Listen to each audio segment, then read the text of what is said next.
In the light of fractured stars, the world sleeps beneath a blanket of mist. The stolen breath. A silent, formless killer said to render men unto madness in the brief seconds before it unmakes them altogether. What civilizations persist do so just out of its reach. Islands rising from a sea of death, and none rise higher than the amber beacon on the horizon. Its gleaming spires of marble and gold, its tiers upon tiers of bustling streets, its ghost-lit basilica descending deep underground, its people favored by God to be ever one with the earth. Skan. And in the city's upper reaches, the heart of a time-worn estate wrought in black and silver and green, a peaceful morning is soon to give way to a frantic day.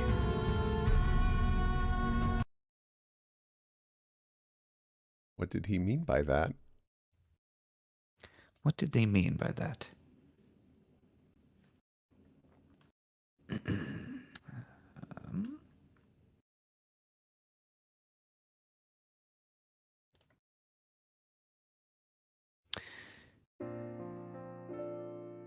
A young woman stands in the early morning light. Her 4 clawed hands of jet black stone grip the railing oh so carefully, so as not to damage it, genuine wood being a rare and expensive material in Skan, after all. Would you care to describe Thessia? Yeah, Thessia is made almost entirely of jade and streaks of emerald. Most notably are her clawed hands and feet. She's kind of gotten a pretty athletic build just because she not only, despite her standing in society of being a noble of sorts, she runs around town nonstop and also has done hard labor time and time again. So working in the mines and things of the sort, and not to mention with her specialty being in the alteration of stone, that has also impacted it. Also notable about her is that her lower jaw can split down the middle and divide into kind of mandibles like a spider. It gives her a somewhat intimidating appearance despite her attempts to be as pleasant as possible, despite stress. Mm-hmm. On this particular morning, you finish breakfast, and you're now in this wonderful twilight period between rising and needing to go to the college, which often is your only truly free time of the day. It's a very nice time of day, usually all too brief. What are you up to this morning? Probably just kind of taking in the fresh air, just trying to relax before. It's going to be a busy day, and it's nice that it isn't starting immediately. I imagine Thessia is also the sort that is like looks at all this very nicely laid out sand and is like, maybe I could just like dip a toe and make a little circle or something. Yeah. Like the little gremlin thought leans in, but she, the moment she hears like footsteps or the idea that mother could be nearby, she restrains herself and gets back to a more proper stance. It does look very tempting to cannonball into. Honestly, it's just right there. Your personal attendant approaches from behind with a little jug. Do you need any more to drink, Master Thessia? Oh, that would be lovely, actually. With one of my hands, I extend out a small goblet. Thank you so much. Yep. She pours you water. You're often often either the servants or your mother will suggest, possibly jokingly, possibly seriously, a nice morning glass of wine, but you usually don't partake. No, I don't think Thessia is much of a drinker, unless it's for like a special occasion, and it would be rude not to. Yeah. Thessia takes a little swig and just continues to kind of enjoy the quietness of the morning. It is very nice at this time of morning.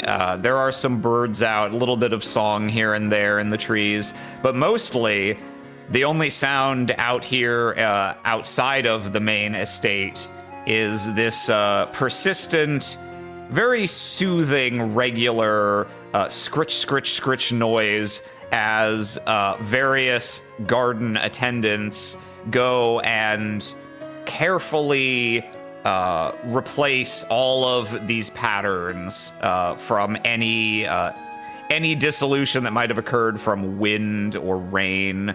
The garden is always perfectly manicured by about half an hour from now. Yeah, that's probably the reason she didn't do it. She's like, oh yeah, they are working right now. And she doesn't want to create more work, but man, maybe just But like, just like the the deliberate and steady as the man down here has been raking out these lines does stop briefly, sort of unexpectedly, and you hear a few quiet curses, and this copper-skinned man pokes his head up, not all the way over the railing because he's not tall enough, but you can see his head poking up over the floorboards here, and knocks on the wood a few times. Excuse me, Master Thessia, I was wondering if you could give me a hand with something. I'm trying to dig the sand out of a gap between the wall and the garden here, and my trowel is stuck something fierce. I got it wedged in there, and I can't pull it back out. Oh, yeah, absolutely. One moment. She's gonna like set down her glass of water and then very delicately land on like the stone pathway, because she's like, he's been busy making this nice and clean, but kind of doesn't process that he's just walking on it. He's mastered the art of leaving exactly one set of footprints that he retraces and then making that section the very last one he does so that he can then extract himself. Yeah. And Simony, your handmaiden, kind of leans over the railing. That's a rather bold request of the master of the house, don't you think? Manual labor? I think Thessia, as she's going, she has like two arms out like a plane to balance, and then one just kind of brushes aside. No, it's fine. I'm happy to assist where I can, and I've told you a dozen times, don't call me master unless mom's around. Then she gets very particular. But with me, more casual is appreciated. I understand. It's very hard to keep one set of habits for when she is around and one set for when she isn't. It's really just safer if I get used to it one way. That's fair. Yeah, I don't want you to get in trouble. Yeah, okay, fair enough. Thessia kind of like kneels down a bit. Okay, what are we working with here? Yeah, so you can see he was digging around where this little separation wall connects with the actual wall of the estate, and was trying to scrape sand out of the cracks in the stone, and has, gotten his little hand trowel wedged in between two stones of the main wall very tight. Hmm. Kind of scratches the back of his head.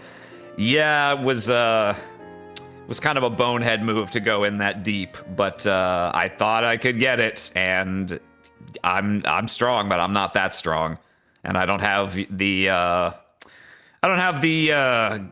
gifts that you do, Master Thessia, so I figured this might be an easy one for you. Certainly. Well, I appreciate the diligence all the same. Thessia's gonna like crouch down. Once again, two arms gripping the wall to like secure herself, and then with her other two hands, she will start to make the rune of fail. Let's see here. Let me go look at my gifts, And let's see here. Tool and chisel. Let's see here. Run a different cards. The opposing roll an additional d6. Okay, so I'm just rolling. Yeah. I guess if that is the case, rolls. There you are. I will roll to do, and I'm just gonna do wild because I don't have anything yet. Oh, I saw that nat 20. You ripped the wall down with your bare hands. None can oppose you. Mother, he did it. This awful servant, punish him. Is like a total sweetheart the moment there's a problem. Well, I'm not going to jail. Yeah, I can't go back to jail. I'm not taking the fall for this one. Yeah, you with a few quick hand gestures, inscribe very fine a rune on the stones here, and with a very simple hand motion, you're able to simply peel the brickwork aside to create a gap, and the workman is able to slide his trowel out easily before you slide it back down with all the ease of replacing a bed cover. Yeah, and then I don't know if this is a thing that she can do as well, but because the rune is still active, is she able to like wipe her hand and because it's still active to move stone, like make the rune disappear? Yeah, as if it's the last thing you do, because as long as the rune is still there, yeah, no, you're good. You can just whoosh and smooth it out. Otherwise, all the buildings all over the city would have the runes carved into them at random places. That's fair. It wouldn't be very aesthetic, TM. Yeah, it'd just be like mandatory graffiti across the city. She'll stand up more straight and just kind of dust herself off. There we go. Actually, while we're here, is there anything else you needed me to move around for you, or? Oh, no, that's quite all right. I can get the rest of this. We should be done within the hour. Oh. Have this good to go all ready for the rest of the day, assuming it doesn't rain. Oh, right. Kind of sticks one of her hands out. I mean, it seems lovely enough. I'm optimistic. Yeah, I think it's going to be a good day. Oh, if you don't mind doing a little balancing act, wonderful, thank you. Oh, no worries. I have been trained. I won't lie. I have been tempted time and time again, but I respect your craft and I shan't. Looks down again very temptingly, like, no, I shan't, I promised. Yeah, no, I shan't. What's that sound? Sounds like someone raking sand. Grabs her water and takes another sip. Oh. Kind of looks around. Is it getting close to time for me to probably start heading out? It's getting a little close, yeah. Although usually by now your mother would have... Fessia? Not right on time. Fessia looks around. Oh, and realizes she's not coming to me. And she, excuse me, still water in hand, is gonna boogie real fast like and poke her head in. Yes, mother. She gestures across to the chair to her right. Sit, please. To her right. Sorry, to this one. That makes more sense. All right. Getting the fancy chair. Fessia flops herself down. Realizes that I think we have a guest, and I didn't realize it.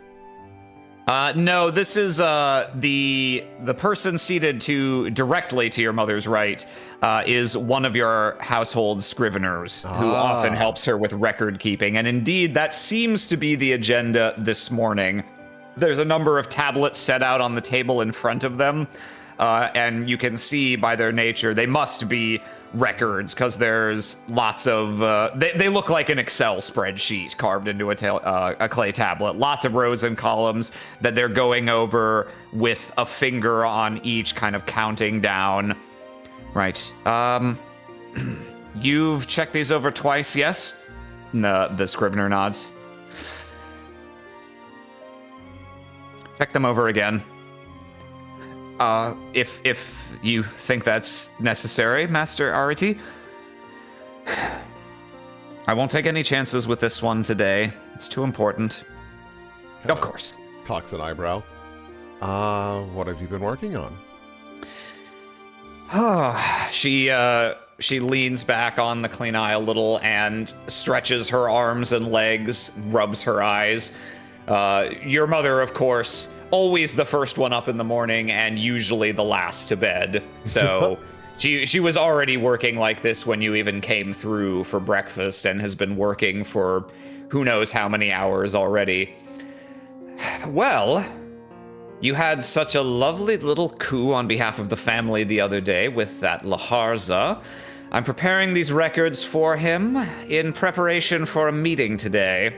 We're to tour one of our mines and, well, cross the... Well, I suppose we wouldn't say crossing the T's because we don't use the Latin alphabet here, but you know what I mean. Nods. We'll cross our twums and dot our oohs. I want to make sure everything is in order. This could be an important opportunity to impress him, and God knows we need his business.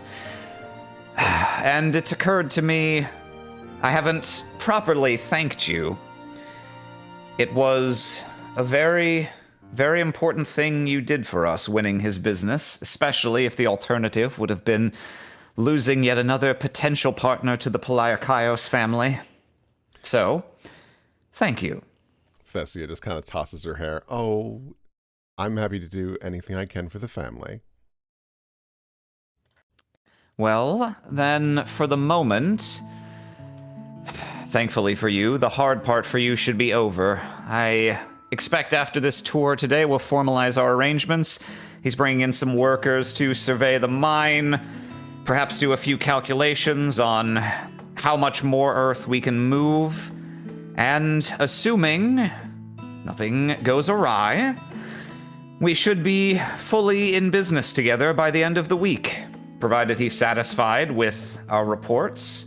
Speaking of which, she gives a little, like, quiet clap of the hand, and the Scrivener stands up and picks up the stack of tablets. I'll have these checked over again for you before you depart. Thank you. Thank you very much. Simony, you may leave us too. Oh, of course, Master Arity. Do you need anything from the kitchen? No, thank you. She gives a little nod. Scrivener goes... Oh, go ahead. Thessia just gives a friendly goodbye with one of her hands. Oh, I swear. I've aged 5 years in the past month. Stress will do that. But things are looking up. We've made progress. You know, I mean, like you said, this deal is going to be huge for us. I mean, that's going to... Sure, it's going to be hectic for a while, but after that, should be smooth sailing. I certainly hope so. Things have been rather difficult since your grandfather ceased to do business at the college, and goodness knows we need this. That reminds me, I say that the hard part is over for you, and I believe that it is, but you do still have a role to play in this affair. She leans forward across the table and steeples her hands. I want to make sure that we do everything in our power to make Laharza understand the depths of our gratitude. And so, after today's tour of the mines, I'm planning to surprise him with an invitation back to the estate for dinner. And I, of course, will be out all day until we return, so... I will be your taking messenger. care of those arrangements, yes, may fall to you. Thessia nods. I mean, we've already hit it off pretty well. I'm sure he'd accept the invite.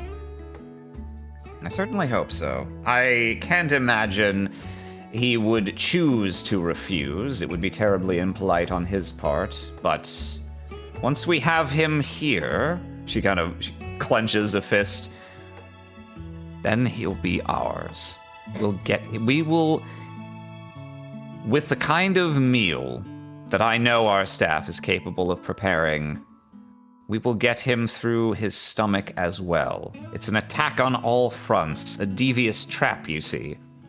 Thessia nods sagely. Okay, fair enough. Is it truly that necessary? I mean, I feel like we've already got a pretty decent rapport. You met the man once. I can tell you, having spent no small number of occasions trying to woo him into our business, he is fickle, deliberately so. I'm quite certain that he orchestrated your meeting the other day, fully intending to have that Palaiakaios brute there as well, in the hopes of enticing you into some sort of ridiculous bidding war for his favor, to get the best possible deal from one of us. Frankly, it's impressive you were able to win him over without giving away the store, the house, everything else we own. Thessia thinks about that and is like, yeah, actually, that was pretty good of me. She crosses her arms and leans back in the chair. I won't lie, my buttons were getting pushed a bit more than I would have preferred. I was kind of getting at the end of my rope for patience. Not for, Saharza, but of course, him. Yes. Our old friend Kraotar. Well, there's nothing more he can do to interfere at this point. So let's just see that tonight goes swimmingly. Let's give Laharza an unforgettable welcome into our family. And then, at last, he will be in too deep to wriggle his way out or ask for more. I hope. Now, you mentioned Laharza is a very fickle man. Do you know what his favorite meal is? Because it would be unfortunate if we presented a meal he didn't like. I know, in regards to his tastes, that he is seemingly a bit of a simple-minded man. He likes his sweets. So, whatever else, make sure that dessert is unimpeachable. Nods. Simple enough. Since I'll be out and about anyways, is there anything I should grab on the way back, or? Leaving it to your judgment worked well enough last time, and it's just a dinner, so I'm sure you can handle yourself. You know what the staff is capable of, and I'll trust you to manage them and instruct them accordingly. And I believe that is all. I need to be off to make sure that I arrive before him. Wouldn't want to keep him waiting. And I believe you're needed at the college for lessons today, if I recall correctly. Yes, I think I have a rather full schedule, but don't worry, it will not impede on my efficacy. Or efficiency? I think either one. In any case, I'll do a good job.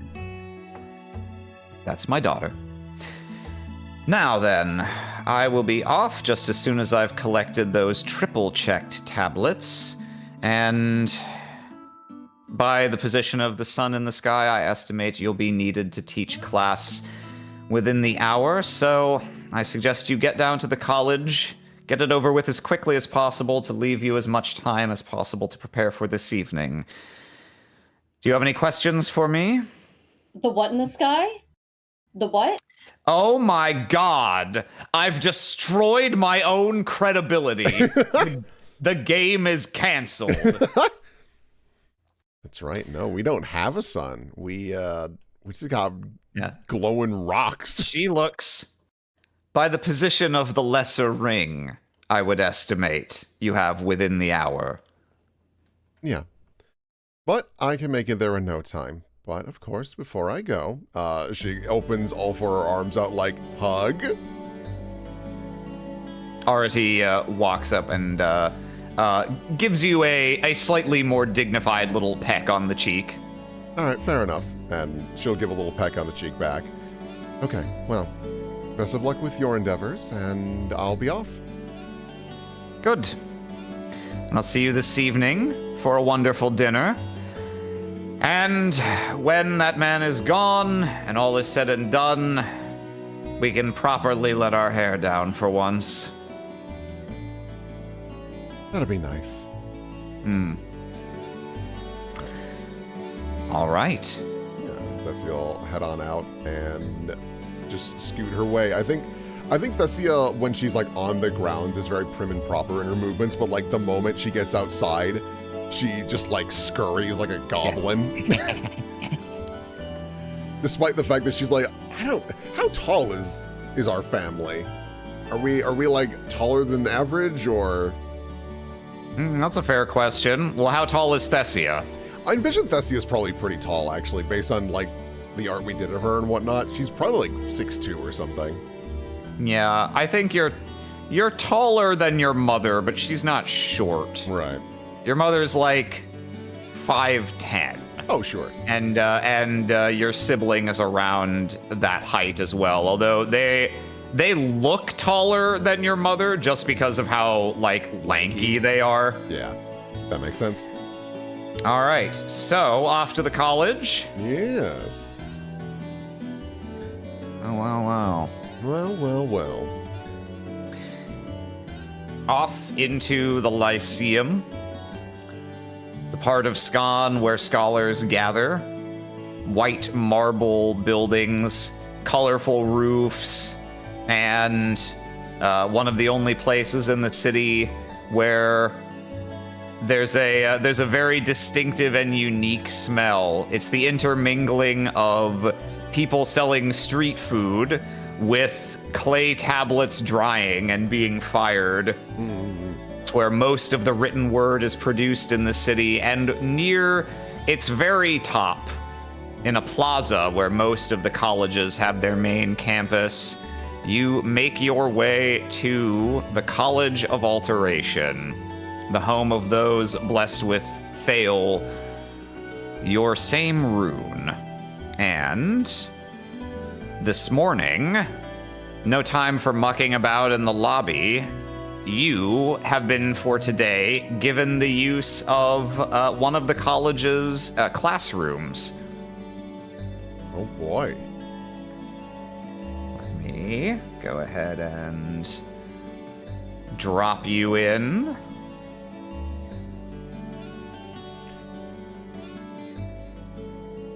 Oh man, am I actually going to be on time for my job? I know, it's crazy, right? Wow. All right.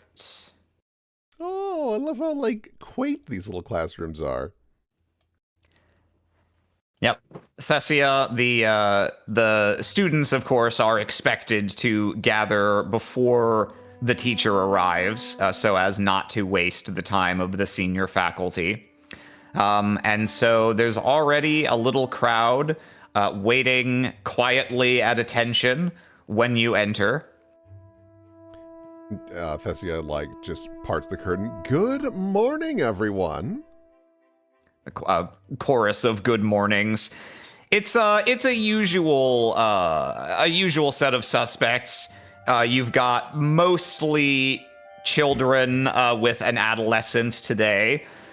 The duty of teaching people who are very new to the rune usually falls to either you or Mikrios, because the more senior instructors, some of them seem to feel that it's a bit beneath their station to bother going over the basics. They haven't the patience.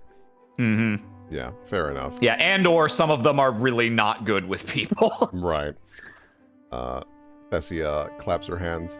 Alrighty, well, looks like almost everyone's where they need to be. Kind of eyeballs the kid to the south. Oh, right. Now we're all in position. Wonderful. Okay. Thessia wanders to the front. Well, welcome to class.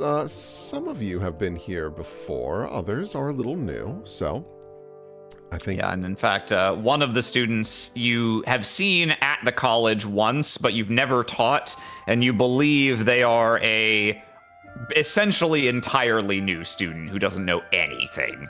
Yeah. So I think what Thessia does is she'll clap a pair of her hands while the other two are like grabbing tools and getting ready. So I know some of you are already aware of this, but I think it's important to have a little bit of a refresher as to what exactly we are going to be doing today. As you are all well aware, you are attuned to the rune of Thale, alteration, the manipulation and, I guess, well, lack of a better term, alteration of stone. A remarkably powerful ability if you have the imagination for it. And she just like taps the side of her head. So, how confident are each of you feeling with something simple? I don't plan on having you make anything as grand as this, and she gestures to the statue behind her. But I am curious if you're able to maybe alter a stone into more of a cube-like shape or something of the sort. Yeah, there's a kind of exchange of glances. The teen here raises a hand. I can take I can take soft earth and kind of smush it together into something hard. That's excellent. Honestly, that's a fairly challenging thing to take it from one form to another. So, I mean, that's an excellent start. Thessia kind of like walks by and kind of examines them. Which one of these kiddos is like the newest one? Newest one is the one here who didn't know to sit right. at the trough o dirt TM. Yeah. I think Thessia kind of like looks at all of them and goes, okay, so I think if that is the case, we'll just practice and kind of see where each person is at for their capabilities with Thale. Now, I want to make this abundantly clear. Some are very new, so I don't want any mockery, because the fact that you're even here is remarkable. And we should be working together. That's the whole point of these runes, is that they are all remarkable on their own right, but it's the collaboration of various Thale casters that we are able to make our civilization as marvelous as it is. Not as magnificent as myself, or, of course, gestures to the person who just walked in, our fine headmistress is, at the rune. We still need to collaborate in order to make buildings such as this, and she gestures to the room. Well, I couldn't have put it better myself. Don't mind me, I'm just here to observe. The woman who enters is He gets like notably nervous. The woman who enters, of course, you know. This is Ninarel. She is the head of the college. Right. Go ahead. Oh, I was just saying, right. Yes. Having taken over following basically having taken up the position that your grandfather previously held. She's a fairly short, small of stature woman with a metal rosé that grows up one side of her face, and she's always been very pleasant. She does just like to observe. She likes to hover, and she rarely openly critiques or praises. She seems to still be getting a handle on you as an educator.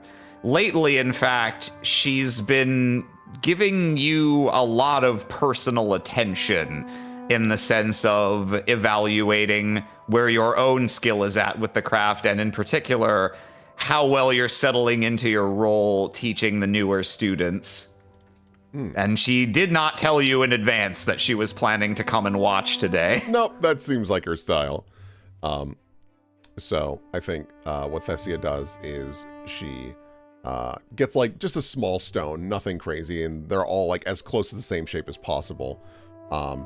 And she sets a stone in front of each kid and is just like, okay, so like I said before, the attempt that we're going to be going for here is simply to see if we are able to... Kid at the end here just raises a hand. Oh, yes, of course. What is the rune? Oh, sure. You know what? It's a good idea. We'll take it from the top. She still puts the rocks in front of each student, and Thessia, like, goes up to the big stone. I guess... Probably not what she's supposed to do, but Thessia is like, hey, I'm going to show you how I operate. I'm not going to try and change how I do things. And she writes the rune on the statue behind her like it's a blackboard, essentially. And she goes, Thale. Now, I've written this very quickly just because I've gotten used to it, but there's really no wrong way, and as in like order of the various markings. It's whatever your preference is. But how I normally go about it, and she goes very slowly showing them, is like starts with the nice little triangle, and then does the line downwards, and then chook, chook, chook, 3 to the side, and then the nice little L shape. It's like, and that is our magnificent rune. So No, I mean, I know how to draw it. I mean, what is it? Why does it work? What is like? How, that no one has explained this to me yet, and it doesn't really work for me very well. So I feel like if someone actually explained it, maybe I could do this. Thessia nods. My apologies for misunderstanding your question. Runes are... It's difficult to fully describe.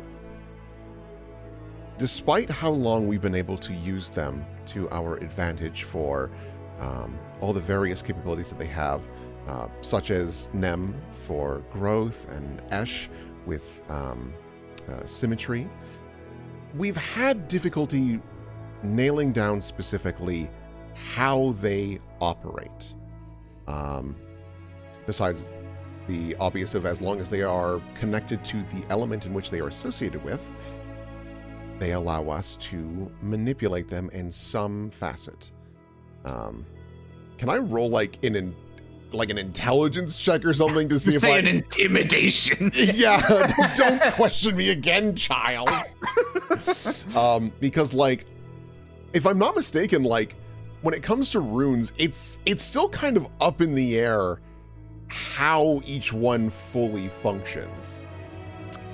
Yeah, but essentially, there's no one universally accepted canonical, in the literal religious canon sense, explanation for why they work. You kind of like how no one's really fully come up with a comprehensive explanation of like, but why is gravity a thing? Like, it's just like, yeah, we understand how it works. We've fully calculated out all the principles upon which it operates, but there's not much of a better answer than it's just a thing. Yeah. It's how our universe is put together. Not anything that anyone's been able to come up with conclusively for runes at any rate. Yeah, I think Thessia kind of like drags her claws across the table. So I apologize that I don't have a in-depth scientific answer for it, but I think that's why I like runes even more. I would not describe myself as the most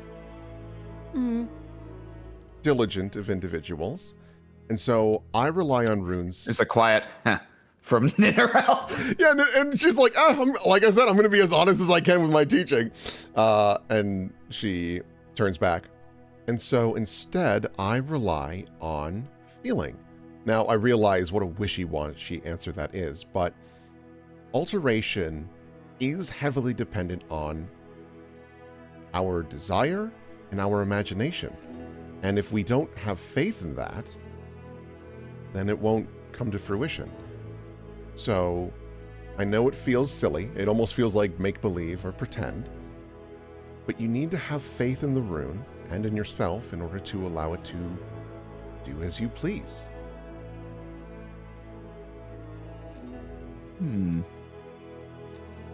That is, of course, how it's worked for me. And if that's not how it works for you, I'd be happy to... Yes, hello.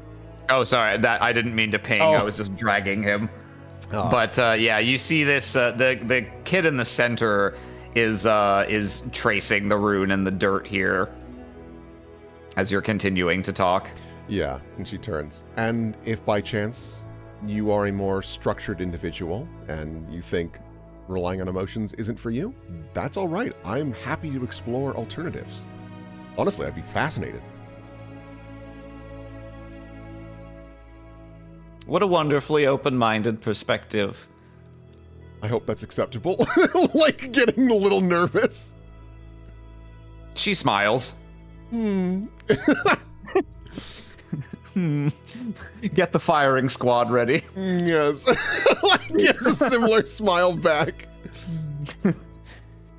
Yeah, the students, as you've been going on, have mostly started tracing the rune in the dirt, and seeing if they can get much of anything to happen.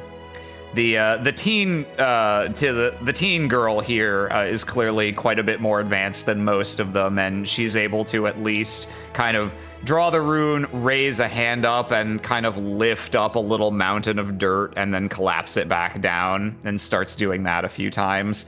As the boy here sees that and gets increasingly frustrated that he cannot get the same thing to happen. I think Theseus sees that, and while he's working, like, very gently takes his hand and is just like, if you get frustrated, it's understandable, but it's just going to make it more difficult. So let's just take a moment to breathe, and then we'll try it together. You gotta draw it big like this. Well, while big is good, like turns, it's not entirely necessary. But again, everyone operates differently with these runes, especially at the early stages. This is the whole point of these classes, is to figure out where our starting point is for each of you and then blossom from there. The pink moonstone girl finishes drawing her giant ass rune and then smacks a hand down on the dirt and goes bam, and you feel suddenly a faint tremor in the building. Everything shakes a little bit. You can hear the clay tablets on the shelf over here kind of like a little bit in place, and after a second, it passes, and all the students look down the end to this girl who's like, I don't think that was me. Was that me? I don't believe that, no. No. I think that's unlikely. Very funny timing, though. If you don't hack it here, you might have a future on the stage.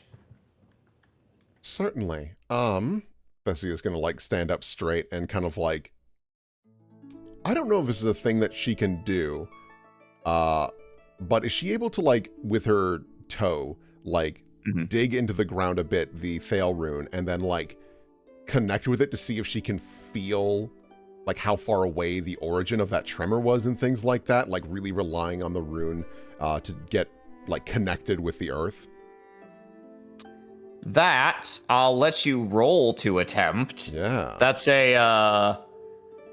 That's a very large scale thing you're trying to do. So Yeah. it's not going to be very easy. Oh, but no, for yeah, sure. go ahead and give me a good old fashioned dice-a-rooney. Yeah. Should I roll to die first or just do?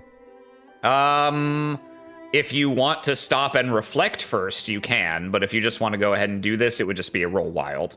I think Thessia's gonna, like, try and calm herself to do this.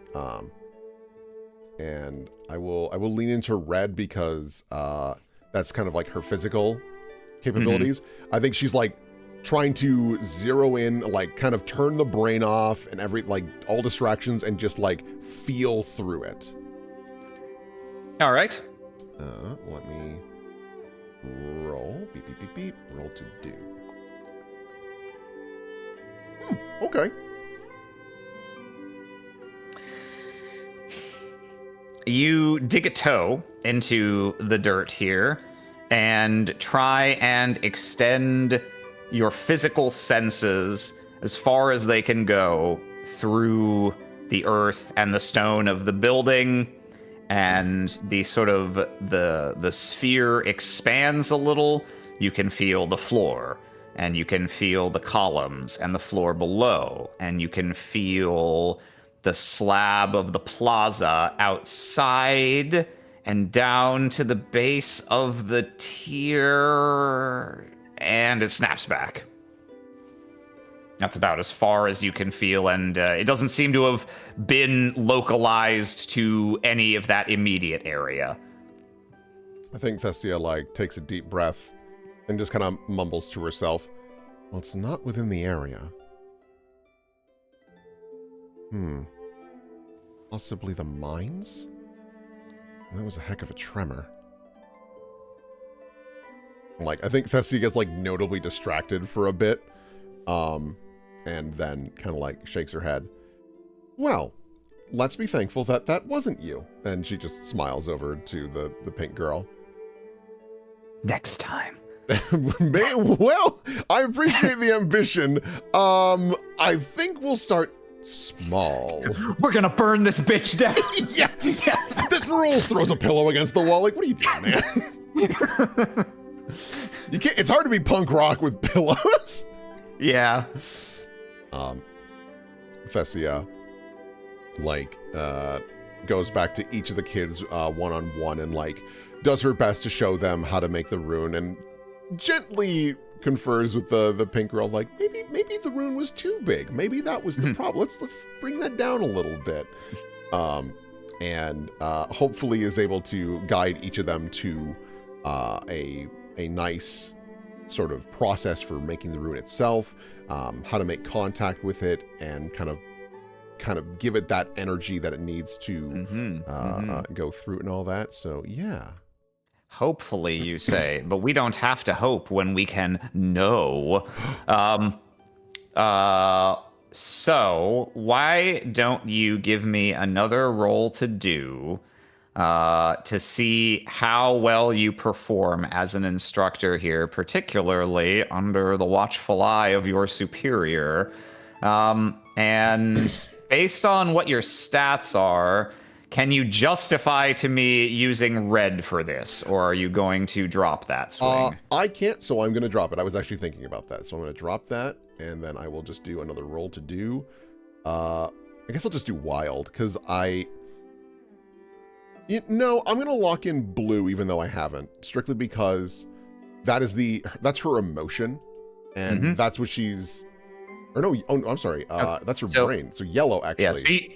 Yeah, so you don't have to lock it in, but you can roll and make it that color, which doesn't matter numerically right now because you're at plus zeros for all your stats, but eventually, oh boy. I'll just roll wild then for now. Okay. Oh, God. I wish I had rolled that 17 for teaching the kids. So Thessia, you do get through the rest of the lesson basically fine, and you're able to give help to each of the students, but you do find yourself, your distraction is not helping you. Normally, you're very engaged and watching all of the students, and you're there in a split second when you sense that someone is struggling with something, so they don't have to wait around to ask you for help. You're just there to help them immediately. But you find yourself over the course of this lesson frequently kind of zoning out a little and continuing to wonder, and a few times you kind of look up and realize you haven't interacted with any of the students in a few minutes. Yeah. Damn. Oh man, is there anything I can do? Well, if you had a swing, you could ignite it to roll an extra 1d6. But since that was a wild roll, I don't believe there is anything else you can do normally per the rules. Oh, but wait a minute. 4 arms worth. You can, if I can always carry. Am I able to carry this class to its fruition? Am I able to fucking carry this team? am I going Thessia solo mid lane? No, I don't think I can allow such chicanery in this game. Damn. Good try, though. I didn't realize that was a mechanic. If I had known that, I would have just locked in yellow anyways. As the lesson is beginning to wrap up, you hear some sort of like flapping of sandals on the floor outside, like someone's like hustling down the hallway, and they stop at some point and do like a turn around, and you hear them start running back this way, and the curtain is shoved aside as a man enters, who clearly is not part of the college. And he is panting and out of breath, and looks immediately to you, Thessia. She'll turn. Welcome. Master Thessia, right? Yes. Something wrong? There's a problem. The one of the mines is there's been a cave-in, or more of a series of cave-ins. Fessia turns to the head of the school. She raises an eyebrow, like, yes. I apologize deeply. She's going to take a deep bow. I need to go to those mines and help as many people as I can. Of course. You were nearly finished with the lesson regardless. I can finish up here and answer any remaining questions. I thank you so much. Fessia is going to move very, very quickly. Thank you, students. I'll see you all tomorrow. Entirely forgetting decorum, the messenger just grabs your hand and starts leading you. Yeah. Gets dragged through, and she doesn't like fully brush him off, but she like eventually takes a pace that's probably faster than him. Yeah.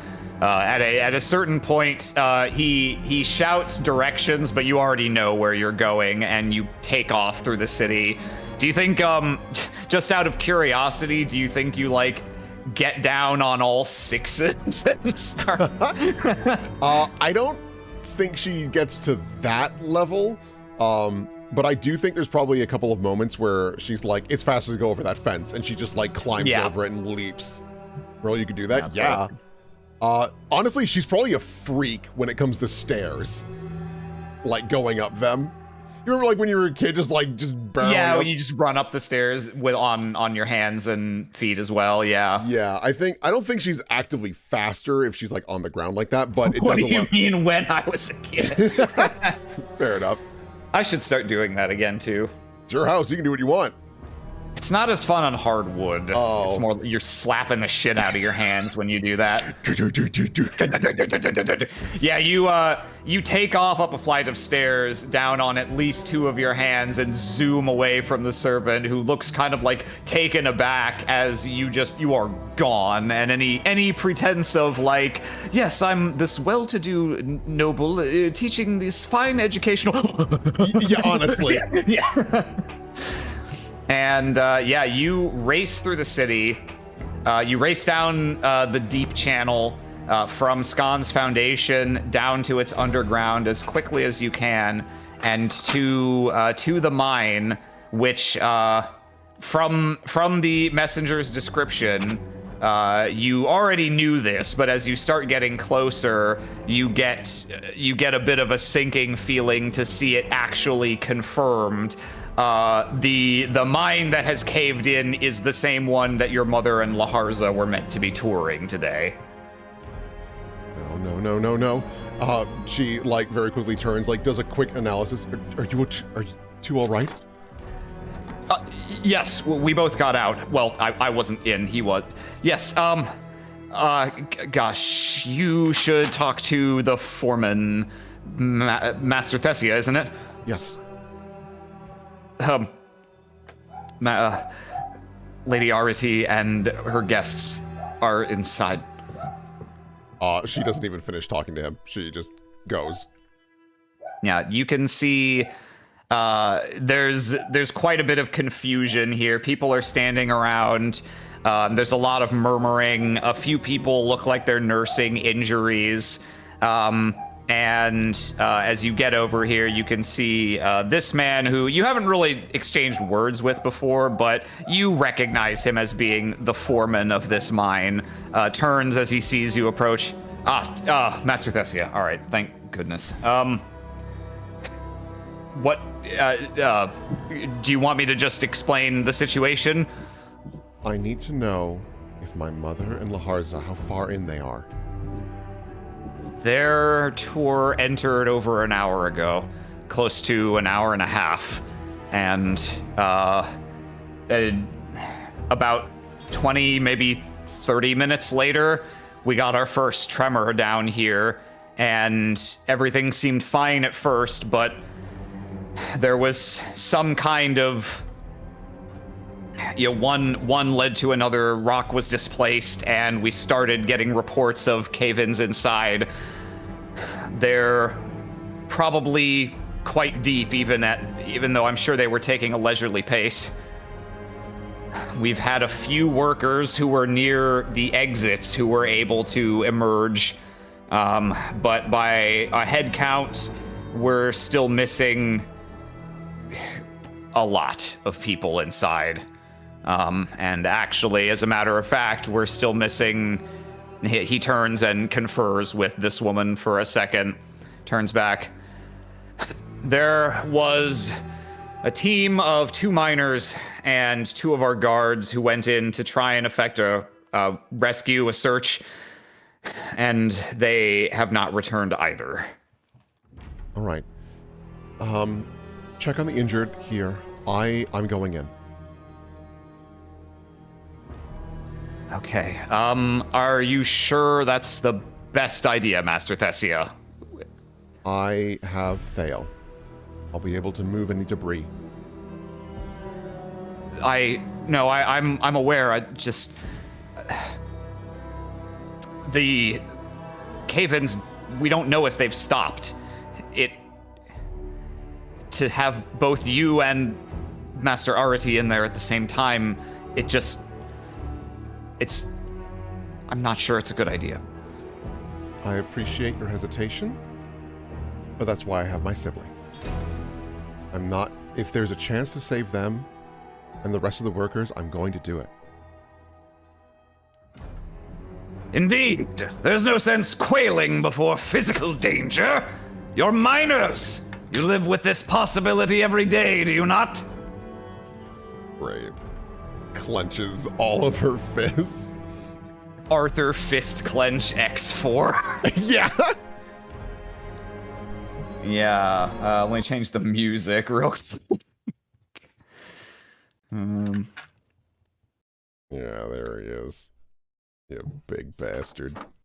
Yeah, the lights flicker a bit, and some of the green light from the incandescent lights in the tunnel kind of gets scooped up and swept up in this man's wake as he approaches. A veritable beast of a man, Creotar of House Palaiokaios. Here he is. Behold. Behold. Yeah. Your sort of erstwhile counterpart at your family's chief rival, the Palaiokaios family, a hulk of a man who nevertheless walks with a cane and a pronounced limp, his features heavily avian and lizard-like, just as much as yours are spider-like. And everywhere he goes, well, you'll probably see him coming from the wreath of light that follows him, and if you don't, you'll damn well hear him coming. Yeah, Thessia kind of like turns over. Creotar, welcome. Master Thessia, I see battle has already been joined. I come to offer you my services. He bows low. And what would that price be? Price? I am no extortionist.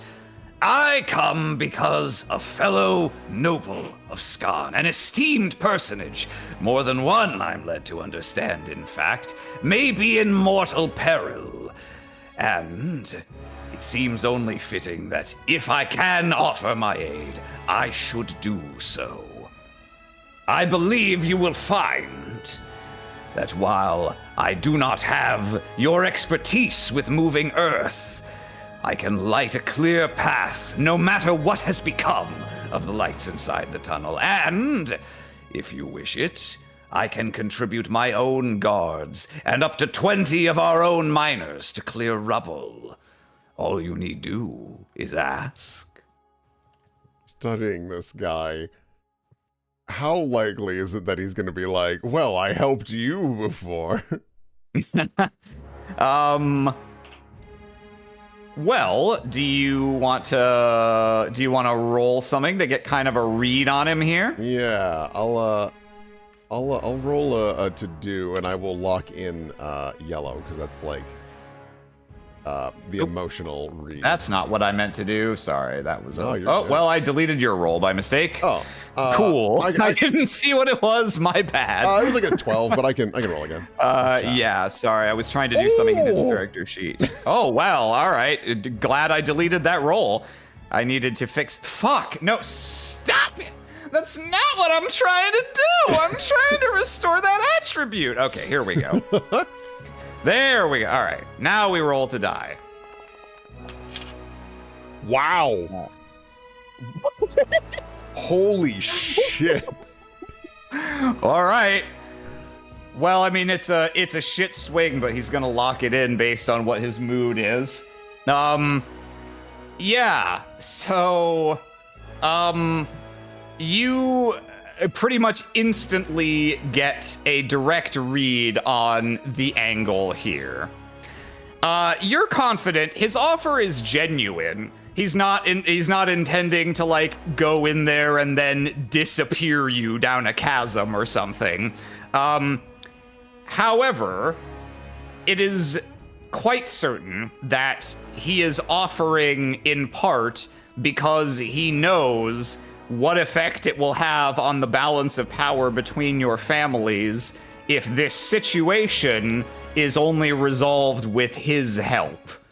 That indeed the consequences for your family's reputation, as shaky as it currently is, could be quite dire indeed. Vessi is in a bad position because the help would be good, and declining it in front of all these miners would look super fucking bad. Don't forget also, you can flip your token if you apologies. want to gaze upon his glorious visage. Yeah. Oh.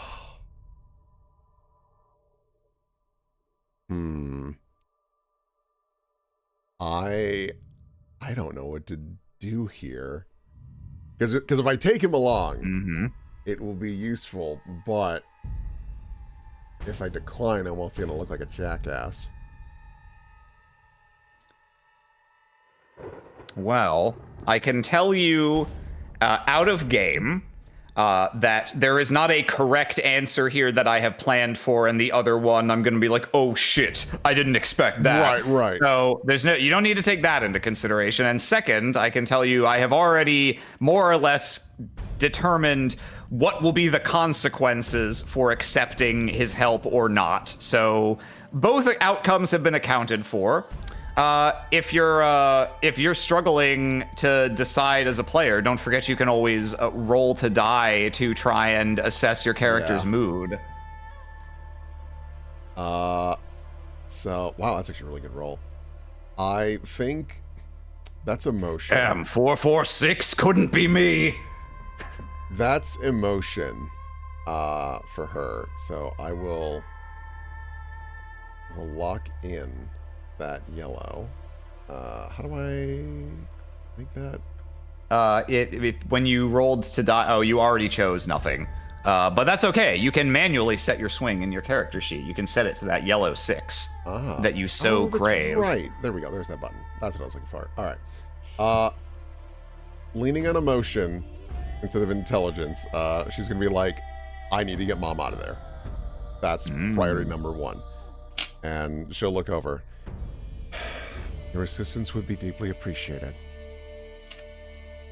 He gives you another very, very large bow and then rests his hands back on his cane again. Very well. I shall place myself at your disposal, Master Thessia. Simply tell me what you require and I shall provide it. I need to assess the damage first and what we're even dealing with. So, having you present with a few miners would be good. I don't want to have a large crowd because it's just going to be more difficult to move around. I couldn't agree more. He turns. You two, go and summon more miners from our nearest holding. Have them hold out here until they receive my instructions or Master Thessia's to enter. And the two guards nod and hustle off. Naturally, if you'll have me, I should like to accompany you in person. I am quite physically capable of braving any sorts of dangers we might encounter. She nods. I'm well aware of your capabilities. But I'd like to go now. No better time. Kreatar has joined the party. Oh, good. Lucky me. Damn it. Yeah, so I assume this is the little mine shaft. Yep, these are the entrances. All right, in we go. We're confirmed, boys. We're on the Kreatar route. All right. Yeah, part of me is like, I should have said no, but I'm like, it looks so bad in multiple ways, and then if I failed, like, Jesus. Oop. I made a slight whoopsie. I'm just correcting that No, real you're quick. good. Vision enabled. Vision range. 1 billion. There we go. 2 billion. 1 billion pizzas. Brilliant pizzas. Okay, we're gonna preload. Let's get some music rolling as you head inside, and the sort of the ruckus outside, all the miners and guards running around trying to do what they can, or at least just to look busy. All of that commotion fades behind you as you get deeper into the tunnel. It echoes after you for a bit, but eventually even the echoes stop, and mostly all you can hear is occasional clatters of rocks being moved, either by people or by further minor tremors that occasionally give you pause. And we're gonna put you right here.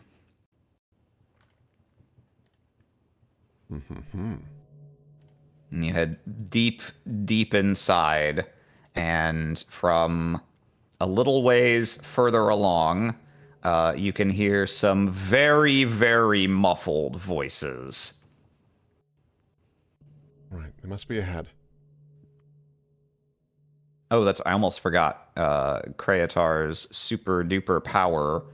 Glow in the dark. Glow in the dark. Yeah, no, pretty much literally, yeah. I did not fully do hilarious map things to make him like glow like a fucking lighthouse, which now I'm realizing I should have, because that would have been awesome. But he does.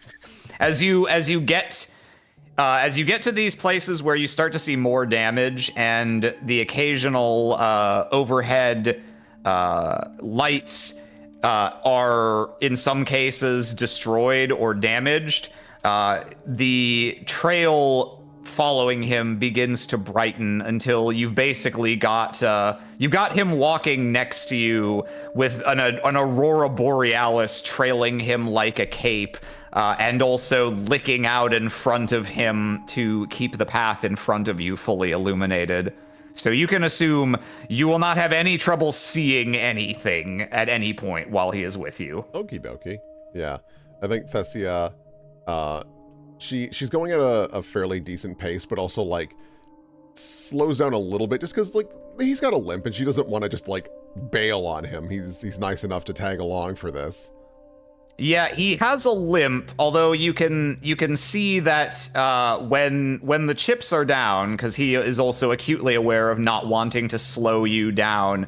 You see him, you hear, I told a lie before, there is one sound that firmly accompanies you, which is thunk, thunk, thunk of his cane as he moves along. And anytime you pick up speed, he tends to match your pace, and you can see him just behind you to the side, basically slamming the cane down and almost like very short pole vaulting forward with each step. So he's taking slower steps than you, but very large ones. Well, that's right. He's also big, so like every 2 of my steps is 1 of his. So yeah.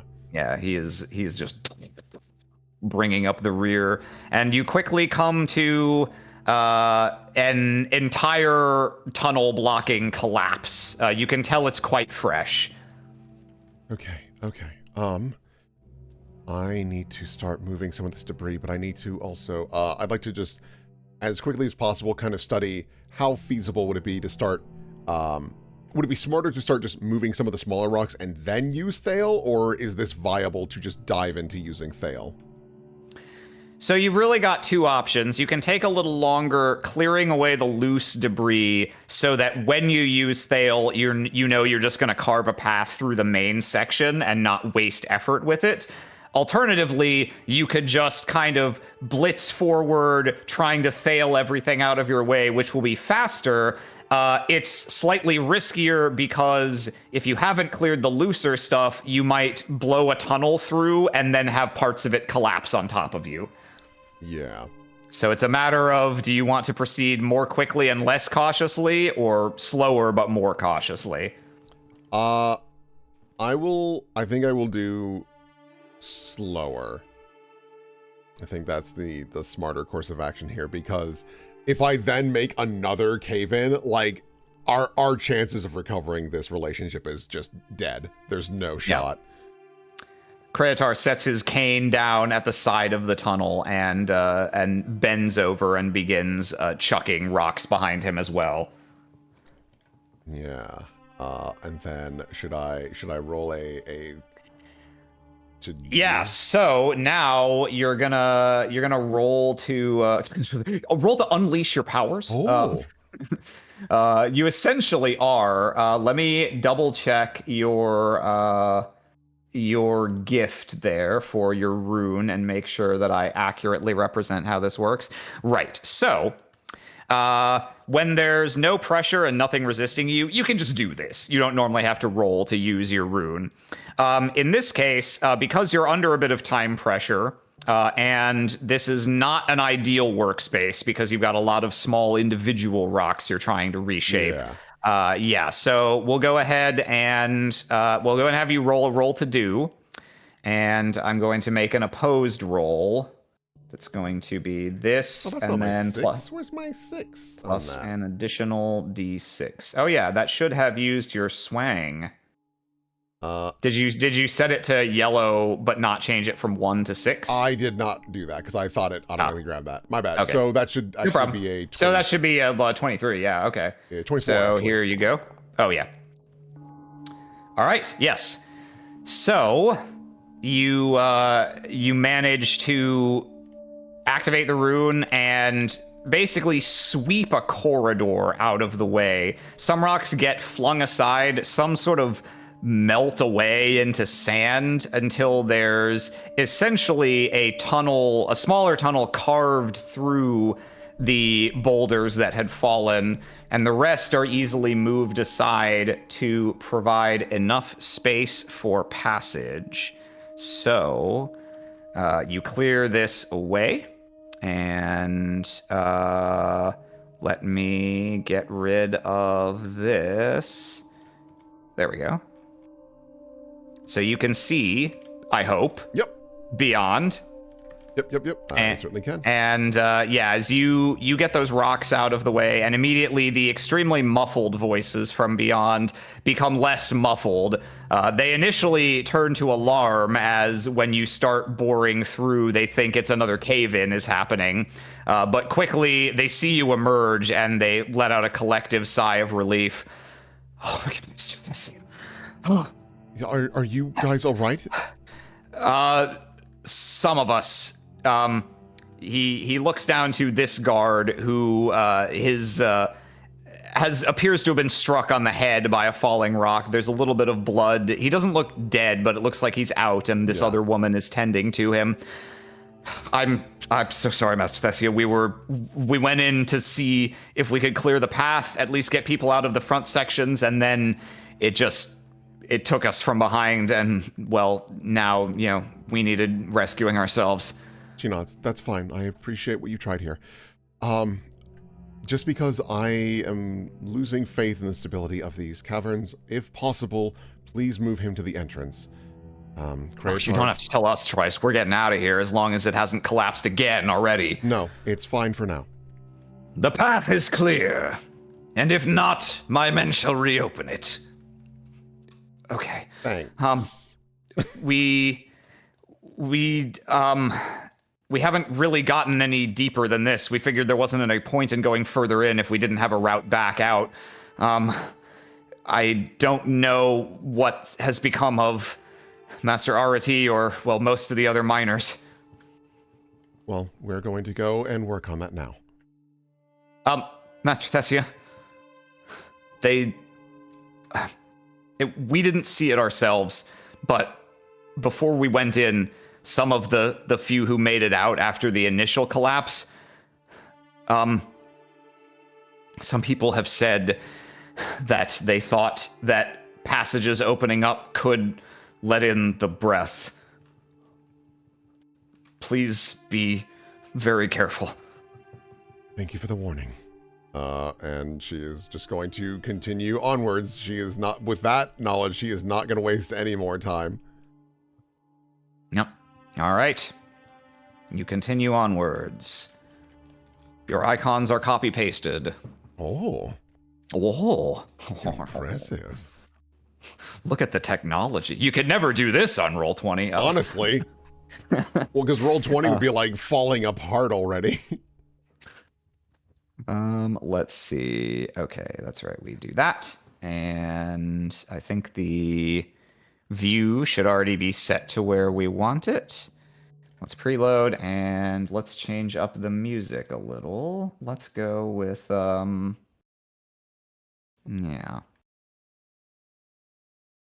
So, you and Kreatar make your way further down the tunnel.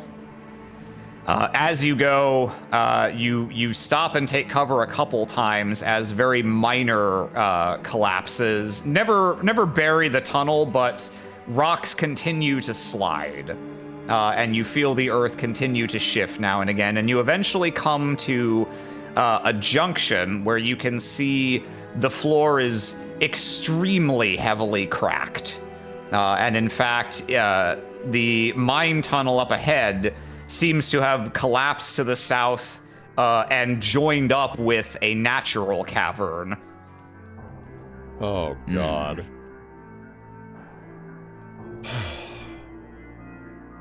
Okay. Examining the cracked floor. Does it... Yeah. Probably a stupid question, but does it look like it'll be able to support at least enough weight for us to, like, make our way southward? Because there is no shot we can get across this hole. Go ahead and give me a roll to do there to roll to assess the situation. I said maskily. Oh. Yes, the short answer is that, yeah, while this rock is cracked, it seems to have mainly cracked due to debris falling from above. It's still pretty solid beneath at this area. However, when you cast your gaze forward a little way, you can see that indeed there appears to have been a major collapse in the large mine junction up ahead that has completely torn a hole down into what was probably more natural cavern below. So it's safe to, it should be safe to walk. Okay. Is the short answer. And you know what? Since go ahead. I was going to ask, am I also able to hear more yelling, and if I can determine at least what direction?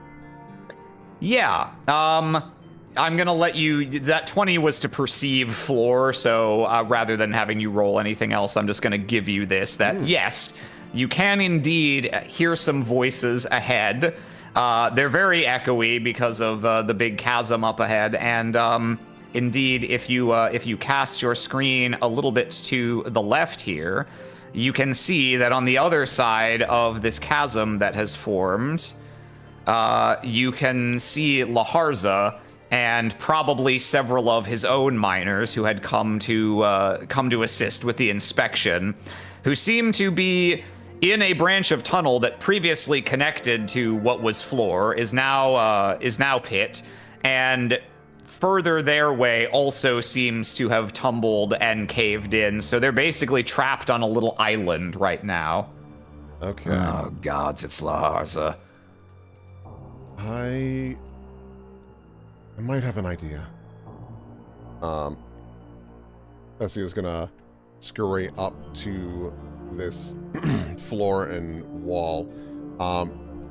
I've been in these mines before. Is it a reasonable assumption that, like, the southern path would loop back up to where they are right now, or? It's hard to say because looking through where this section of tunnel wall has collapsed, that's definitely joining into a naturally formed cavern, so it wouldn't necessarily go in any particular way. Okay. It's its entire own network. Incidentally, also, can you go ahead and make me a roll to die? Certainly. Okay. 14. 14, you say. And actually, yeah, I'll have Kreatar's gonna drop swing and roll to die again as well. I mean, fair. 3 1s is rough. Roll to die. Hey, there's a roll. That's a number.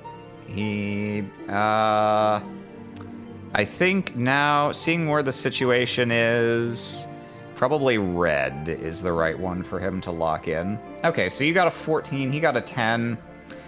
So you do, in addition to the voices that you can hear from Laharza's crew over there, you also, you hear a small, a finer sound of like stone sliding against stone. For a second, your heart starts a little because you think like, oh, is this yeah, like is this slipping out? Are there rocks moving somewhere?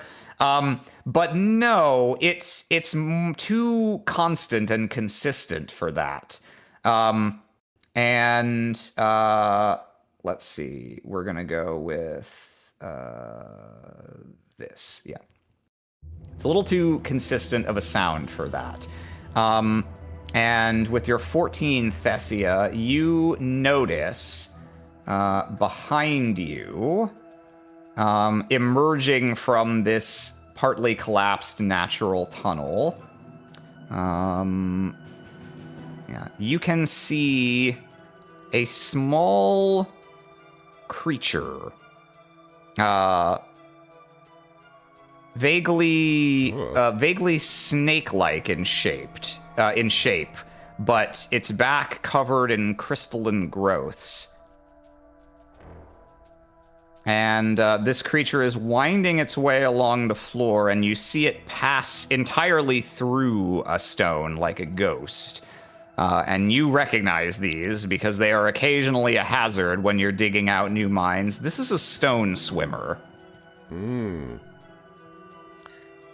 And with the collapse here, it is entirely possible that the mine tunnel may have been joined with a nest of these things.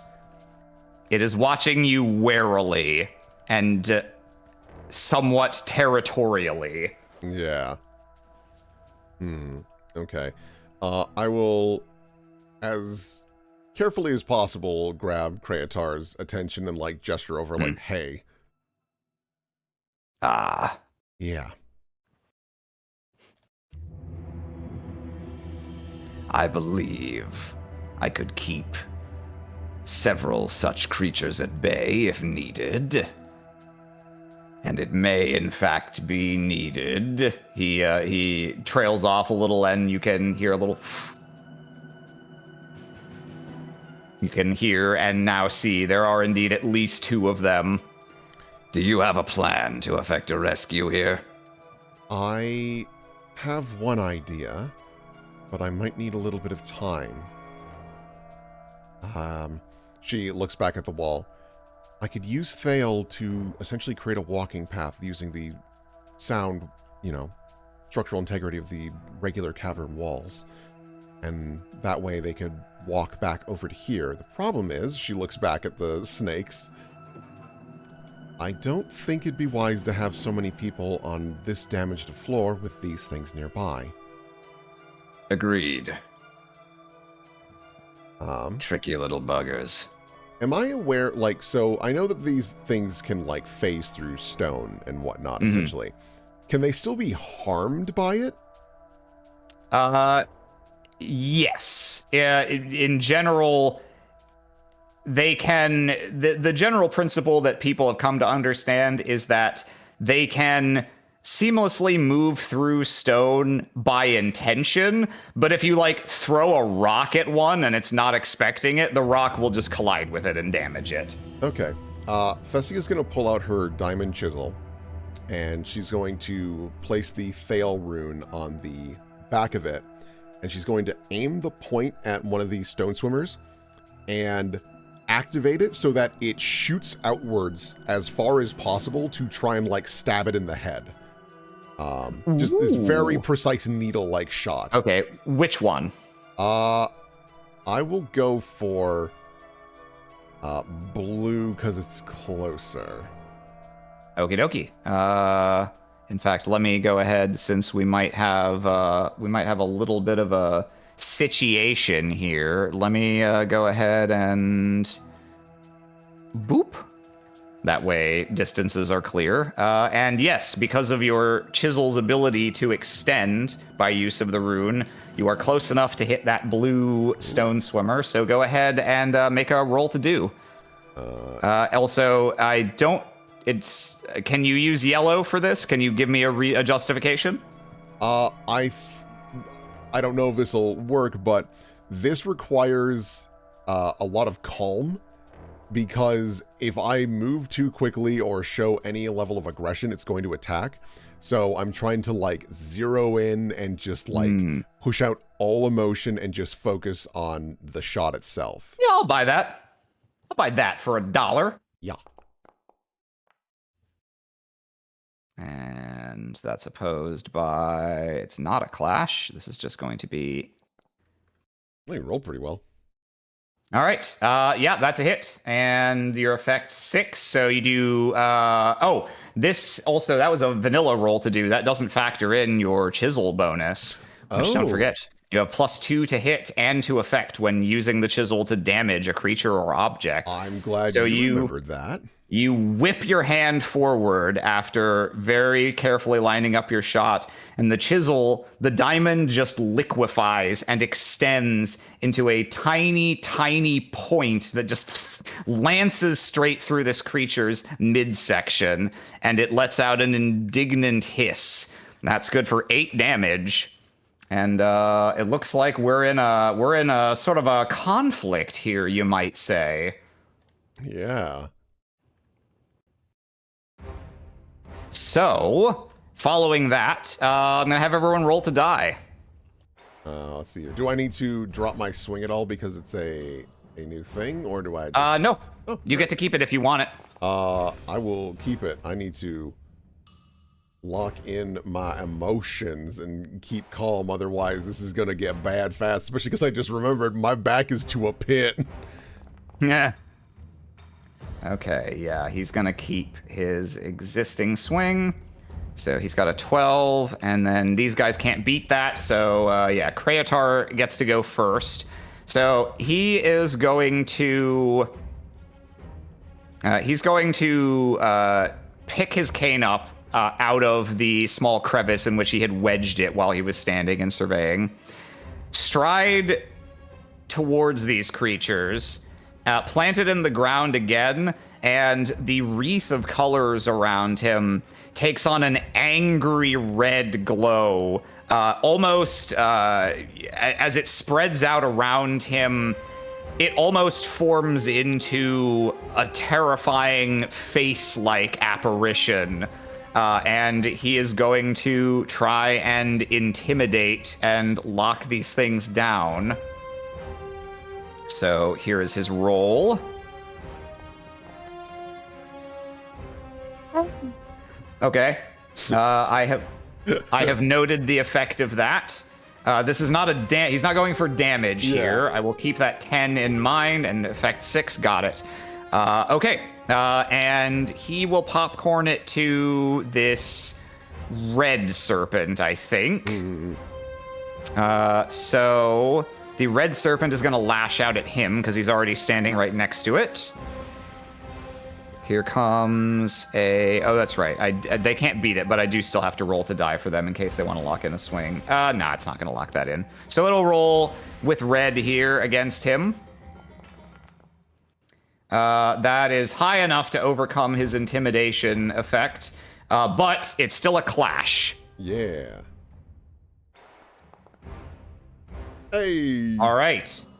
Yeah, so he is going to bop it for that. Bop it for 6 and make it. Yeah, he's going to bop it for 6. It'll drop its swing to reduce the double damage, so it'll just take the normal damage. And. Oh, it doesn't have a swing. No, it's just going to have to eat shit and take 12. Yep. Lol. Okay. Yeah, this thing lashes out at him and misses to the side and gets swiftly the head of his cane smashed down on its own head for its insolence. So that's 12 damage, and it's gonna popcorn it to you. All right.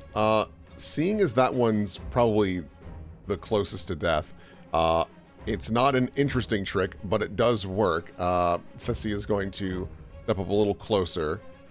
And yeah, she can stand there. And try the same trick again of like, and with the chisel, just to try and get rid of this dude. So I will roll to do, and then +2. Goody. Oh. Well, alas, that is an automatic miss. It's still going to roll to die. Yeah, that'll lock in that red.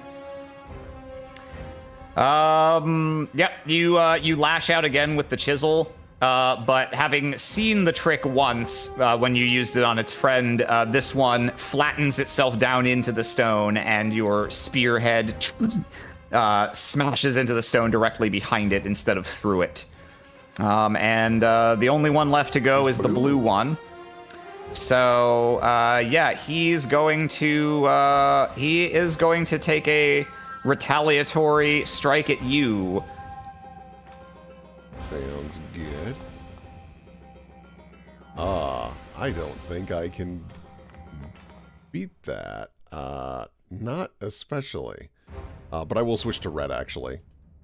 Okay. Yeah. So it slithers under your guard while you're attacking the other one, and sinks fangs of stone deep into your ankle. These creatures have evolved not only to move through stone, but also to pulverize it. And so your normally very, very hard skin is really no harder for it to bite through than flesh. And boy, do you feel it. Yeah. So that'll be 6 damage to you. I just marked that. And it gets to decide who goes first next round. It's going to give it to you again. You get to start this round. Okay. I'm gonna just go for... Let's see here. Yeah, I think I'm just going to go for a good old-fashioned just quick stab now that it's within range. Like, while it goes into my leg, I'm going to try and just, like, stab it in the side as it's hanging on. So, whatcha? Oh, Jesus. This is against the blue one again? Yeah. Okay. Well, luckily for you, these are 1 attribute guys, so they can't roll to die higher than a 6. So you still hit. Let's see. Yeah, so that'll be for 8 damage again, because chisel. Yes. Yeah, it's still detaching from your leg, although it was able to pierce very easily. Sliding its teeth back out does not come so quick, and in the time it takes you to retract the chisel from the floor, you can just bring it straight down into the creature's head, and just as its teeth slide out of your flesh, you pierce it straight through its cranium, and this creature slumps over and seems to stop moving. When these things die, their body loses its glow and just sort of becomes like statue-like it was always inert stone. Okay. I will then popcorn over to Kreatar because maybe he can just ice this thing before it does anything. Just lets out a quiet and brings the cane down again. Yeah, that's gonna hit. Oh wait, it's a clash. It's a clash, Technically, he gets to try. Nah, that's gonna hit and utterly decimate this thing. He smashes it, and since his attack is blunt rather than piercing, he basically clips this thing across the side of its head with his cane, and its head just shatters, and the rest of its body flops into this opposite wall and stops moving. And he sets the cane back down on the ground, and directs that red light starts to fill the tunnel beyond, and he moves to take a look. Ah. This was a nest. I should say, is a nest. I will do my best to deter any of them from having thoughts. But of course, if they really are determined, they will be able to sneak out without needing to pass through this tunnel, so be very cautious if you're going to move along that wall, I suggest. Understood. Kind of nursing the leg a little bit. Let's see. Is that Master Thessia over there? Yes, hi. I'm in the process of creating an escape route. Do be warned, there are stone swimmers nearby. But I'm working on it. I'm gonna use the Rune of Thale, and kind of the mission is that, like, along the stone wall, kind of like have it shoot out horizontally and then flatten to make platforms. Okay. Creating essentially like a stone walkway, like you normally do. Like if normally in a mine shaft like this, you do it with wood, but instead using the stone itself, because she's like, there should be enough stone here to still be structurally sound, to like keep the support up, but make this thick enough so that they could walk on it feasibly. She's not going to try and make little gaps because she doesn't trust the athleticism of any of these people. Wise. Certainly not Laharza. Yeah. So, okay, go ahead and make me a roll.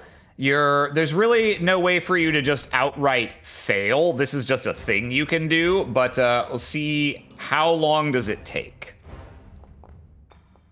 Hey! Okay, you make good progress.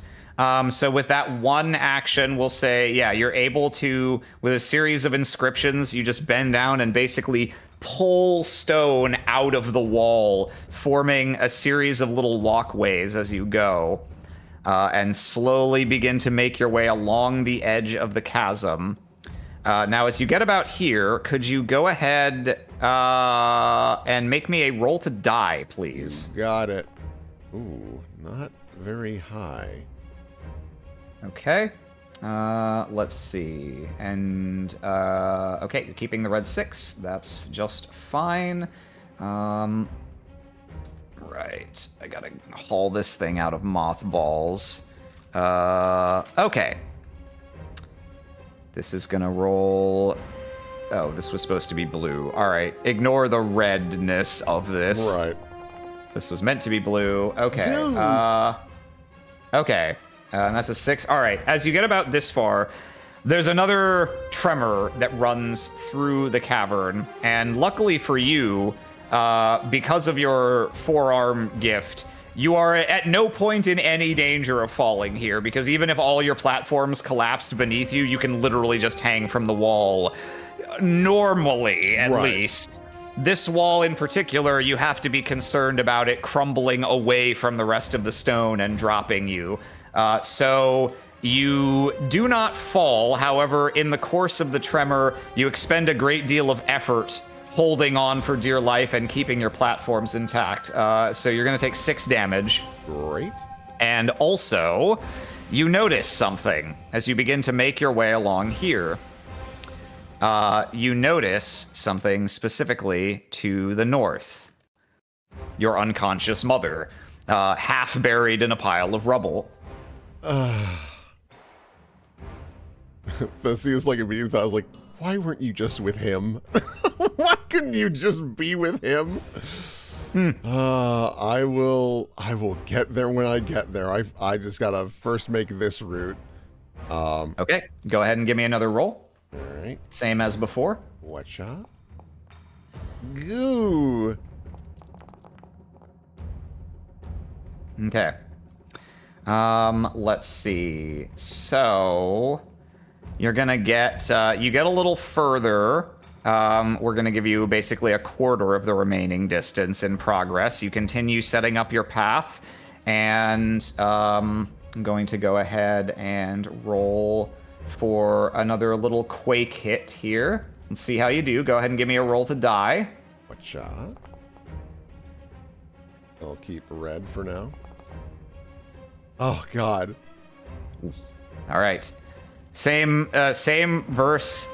Same verse, second as the first. You hold on for dear life. Some of your platforms start looking a little shaky, quaky themselves. Probably fine, but as someone of your craft, every little flaw, especially given your family's personal history, gives you pause and cause for concern. You make it this far. You're going to take another 5 damage, muscling through the quakes. Okay. And this quake appears to stop. And then you hear another, you don't feel, but you hear the sound of falling rock as that quake seems to have cascaded into something else further away. And then you hear another and another. You hear rocks smashing into rocks, and you do start to feel it. You start to feel building momentum as something further to the west gives way, and some rocks start to fall. And where are we going with this? We're going here. And you can see a larger rock falls behind Laharza's party and smashes aside many of the smaller ones. And the crew turns around and sort of peers to look at the damage, see if they're in immediate danger. And actually, it looks like they've had a bit of a stroke of good luck, because whatever Earth just moved actually released some of the rubble that had been obstructing their path further away from the chasm. And with a few excited calls, they start working on removing a few more of the rocks out of the way. And let's see. Yeah, so they get that, and it's looking good. Laharza turns around. Thessia, I'm not going to tell you to stop, but you can take you be careful. First and foremost, it seems as though we may have some luck on this side. We may be able to get away further. He peers, and as rock slides against rock, the men's attitude of relief, starting to pull these rocks away, abruptly shifts. One jumps back as if he'd been stung by a wasp, and immediately runs, skids to a halt here, as the rocks clear just slightly, and it descends upon them. It flows out from the spaces in the rocks, and you can see a tide of fog begin tumbling out of the former collapse. And as these 4 men scream at the top of their lungs, and you're close enough to see as the mist pours through and sort of slowly starts dribbling over the edge down into the chasm. You see each of these men in turn as this tide begins to wash over them, first building up around their feet and then piling higher and higher through the tunnel. They, one after the other, their entire bodies begin unraveling into rainbow cords of light. And their heads snap back and their screams abruptly cut off as one by one they sigh their last sighs. I think Thessia is just like kind of stunned.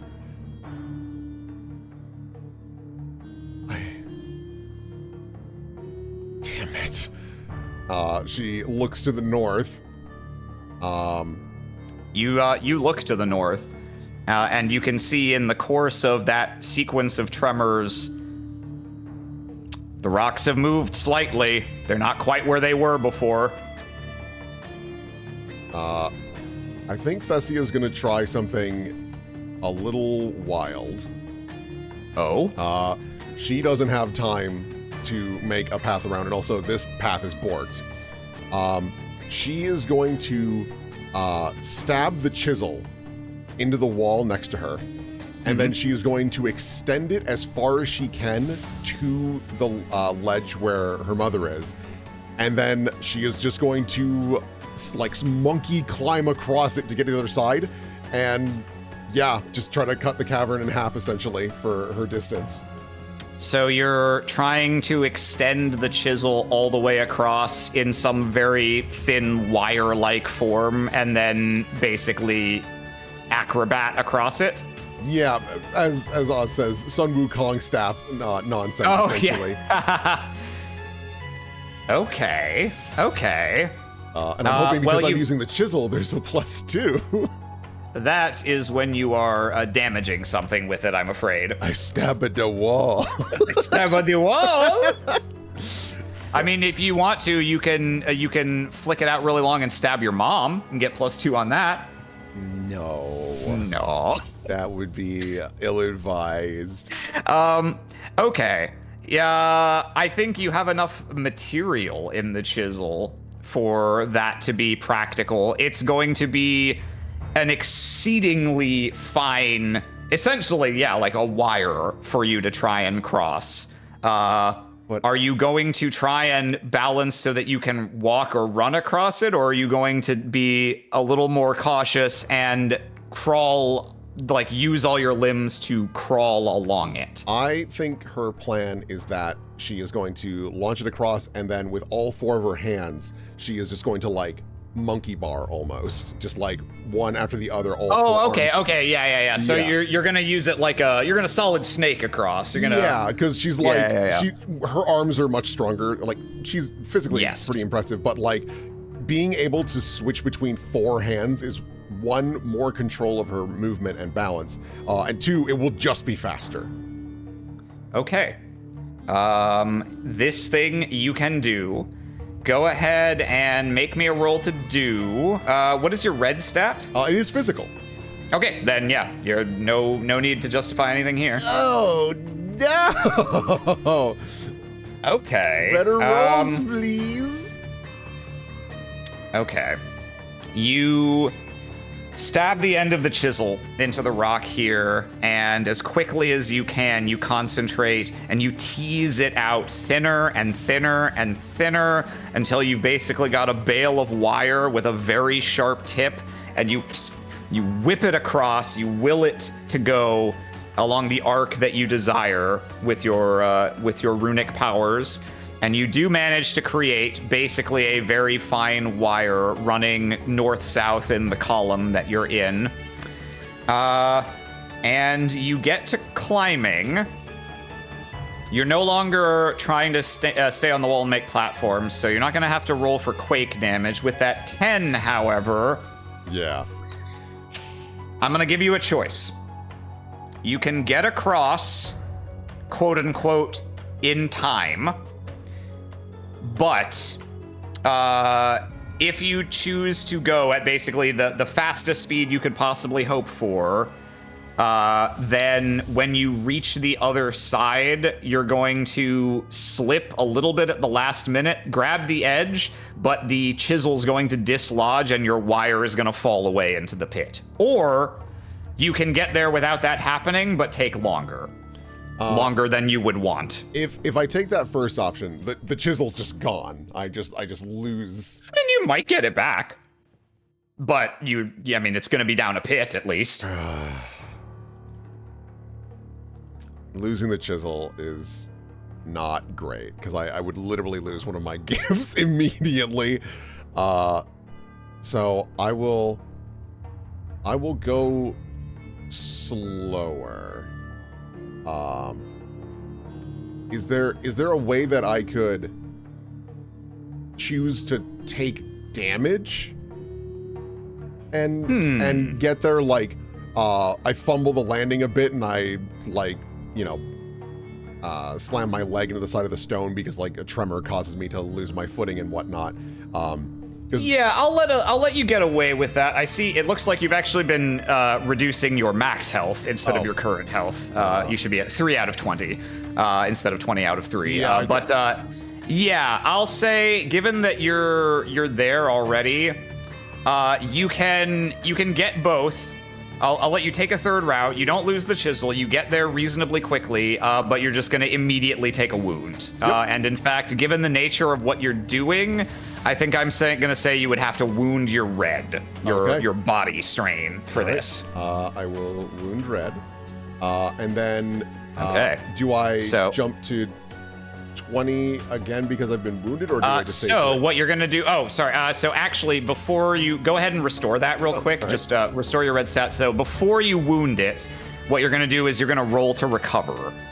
So you can go ahead and let me give you that red 6 back because you should have still had that. So if you go ahead and hit that recovery roll button, we'll see how much, and you can pick a swing other than red off of this if you want. I am in emotion mode. Okay. So you'll end at 15 health. Because you'll take the damage, go to 0, and then go back to 15, and now you wound your red. I wound red. There we go. Okay, yeah. So you one hand before the other, you clamber your way across this thin diamond wire as quickly as you can. You also realize one of the downsides of having a very thin wire made out of a substance harder than your body. Ooh, does it dig into your hand? Ooh, yeah. Ooh, ow, ooh, ow, ooh. This part of the plan wasn't necessarily the best thought out, but you made it.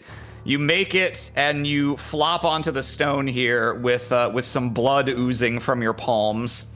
And you yank the tip of the chisel out of the stone, and it snaps back to its normal form here.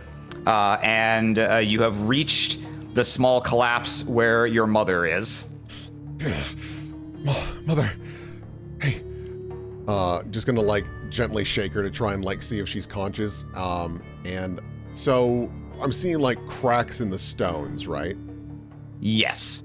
I think one of the things that Thessia's going to do is she's going to use her blood from her hands and make the Rune of Thale, and she's just going to make a thin sheet of stone from the floor to the ceiling. It doesn't need to be anything deeper complicated, but in case more of that fog comes out, we have at least one more barrier. Okay, and you're doing that in to the north? Yes. Okay. Yeah, you go over and you begin manipulating the stone there to form that barrier. And in fact, as you do so, you can see through some of the exposed holes at the top that, in fact, yes, there is fog piling up basically on the other side of this barrier that could start leaking through the top. So you seal it up to give yourself, you've got more time at least. Okay. And with that, I'm going to start like moving the rocks on her, like off of her, and just pull her away from my new little barricade, just to get her away. You get a look at her. It looks like she took a rock to the head, and she's breathing, but she's definitely out and injured. Okay. I can't go back that way. I look at the large stone wall again and take a deep sigh, realizing I have to make another platform walk because there's no other choice in this situation. Thessia, how goes? Laharza and the others are dead. She gestures to the fog. You see him looking at the fog. I can see that. And your mother? She's alive. I need to get her over there. How about you? Tricky little bastards tried to circle around me, but they're a much less of a pressing problem than the stolen breath. If it's leaking in from God knows how many angles. No. I will remain here. I will ensure that nothing blocks your path. Thank you. Thessia is going to begin doing more of those runes to try and make a path that is at least strong enough for... Because would she be strong enough to use 2 of her arms to lift her mother, but then the other 2 to, like, actually crawl across the wall? Maybe not with physical damage.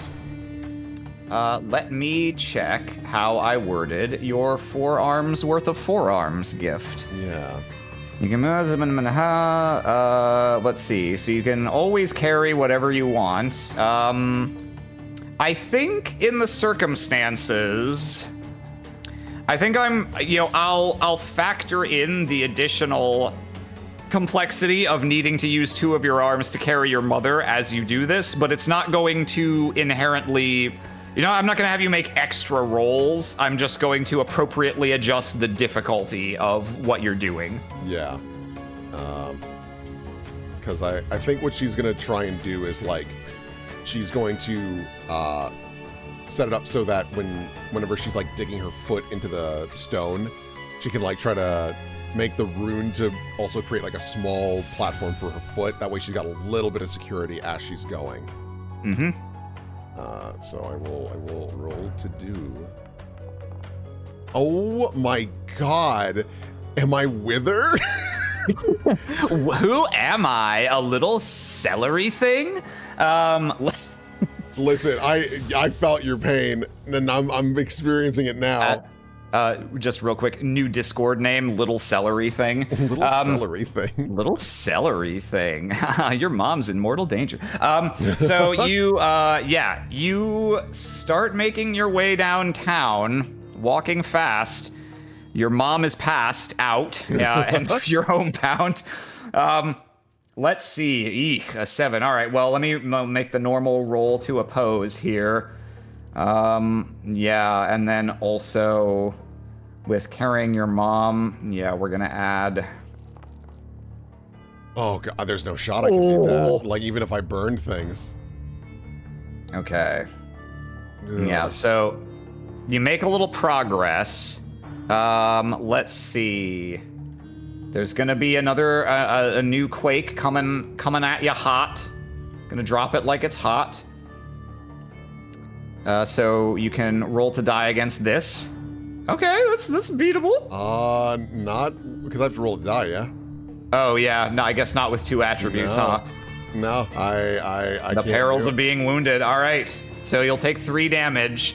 There rocks, a few tumble past you this time and nearly clip your hand, and you're able to clutch your mom close to your chest so that none of them harm her. But it's getting more fraught by the second. You also hear more crashes to the north, and a rock comes tumbling through your thin stone barrier.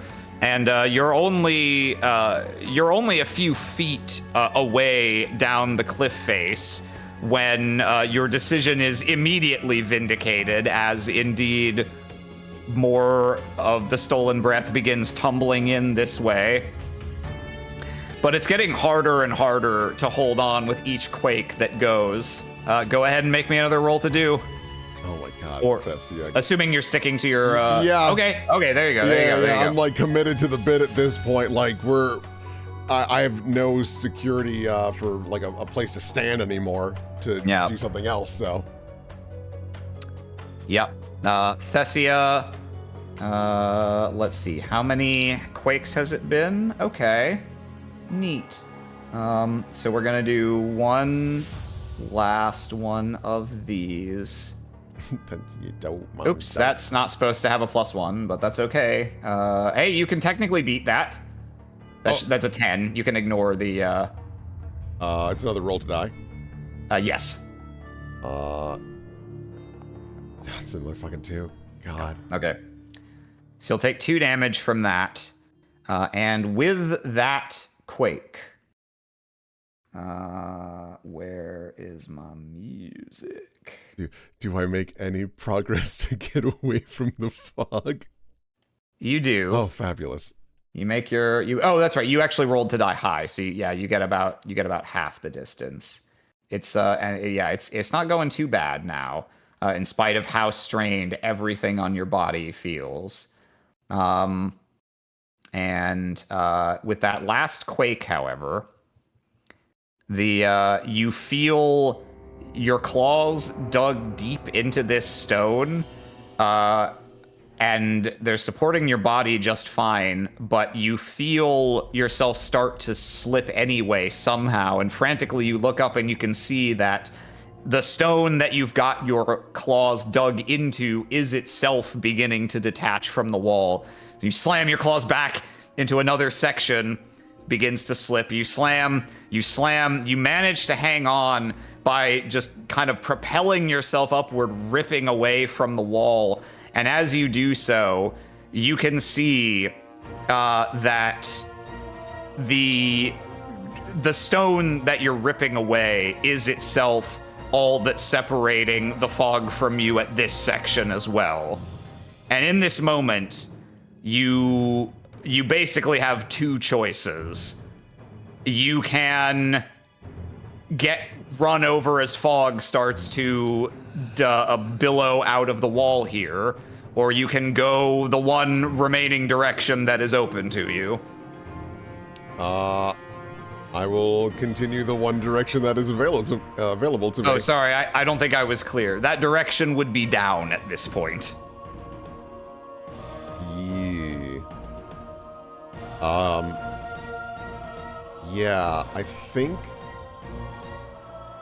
Yeah, I think Thessia's gonna, like, hold her mom tight and look at Creator and be like, you need to get out of here. I'll find another way. His ruby eye widens slightly as he realizes what you're about to do. She just kind of smiles. And do you go for a controlled climb down just as fast as possible? Yeah, I will do my best. I think what she's gonna do is, while she's holding her mom, she's gonna, like, let go a little bit, but, like, keep slamming her claws with her free hands and her feet to, like, keep slowing the descent. Let go, slam back in, and, like, keep dragging it to slow the descent. Her and actually probably using the chisel as well, just so she doesn't, like, break her fingers off. Her hope is to get down as quickly as possible, because once that fog starts rolling, it's over. All right. Then if you're going, and you're trying to go fast, go ahead and give me a roll to do. Oh boy. Oh. Am I able to, like, burn my color to get? Yeah, you can lock out your yellow to get a 1d6. I will lock out Here. yellow for now, and I will give myself a 1d6. I mean, that's all I needed. Okay, yeah. Yeah, you start climbing down as quickly as you can. And with every crack you impress into this wall, the other cracks continue to deepen. And it almost feels like the fog is chasing you maliciously as you see it continue to ripple out of the wall just above you as you keep going faster and faster and faster until climbing seems so slow that you have to start letting yourself go briefly, falling a bit, and then digging back into the wall, down and down and down, and you manage to stay a bit ahead of it for the descent. And finally, give me one more roll to do. Come on, Thessia. I guess I'll just I might as well just lock in blue, whatever it's gonna be. So, hey, a number. I'll lock out blue. I'm afraid your blue was not locked in as a swing, so you can't. Oh, I can't. Oh, but it asked me to. When you ignite a swing. Oh. So you would have had to have found an opportunity to roll to die to get a new swing. I see. Damn. Okay. I thought because it let me choose a color. that It I lets could... you choose, so you can just roll to do and be like, this is going to be blue. But the swing you have to have locked in off of a roll to die. Fuck. It's okay. You were close. You make it most of the way down the tunnel, and only in the last stretch, as you start getting increasingly desperate to hasten your progress, finally you push your luck just a little bit too far and drop and try and claw back into the wall, and the wall just rips away in your hands. And you're already moving down. You lash out with the chisel and slow yourself a little until it strikes a hard vein of rock that rips it out of your hands and sends it just tumbling along with you. And you doom, doom, doom, doom, doom. It's not a sheer drop. The tunnel starts to curve down, but you thwack hard into the side and begin tumbling with your mom tucked against your chest until finally you come to rest in the dark with a weird, uncomfy splat. Great. Let me get you to Splatville. Watch out, you're in the GAC zone. I should have left Krayatar outside. He was kind of helpful, but this went to shit so fast. All right, set the view position, and we're gonna activate. So, Thessia, you think, possibly momentarily unconscious. It's a little difficult to tell. But in any case, whether you were actually knocked out or merely stunned after tumbling down the pit, you find yourself, you're resting on something kind of squishy, and it feels like you're sitting under water reeds or something. There's something laying across your body, kind of tangled around your limbs, looking up at cavern ceiling that's very faintly illuminated by a pale purple glow.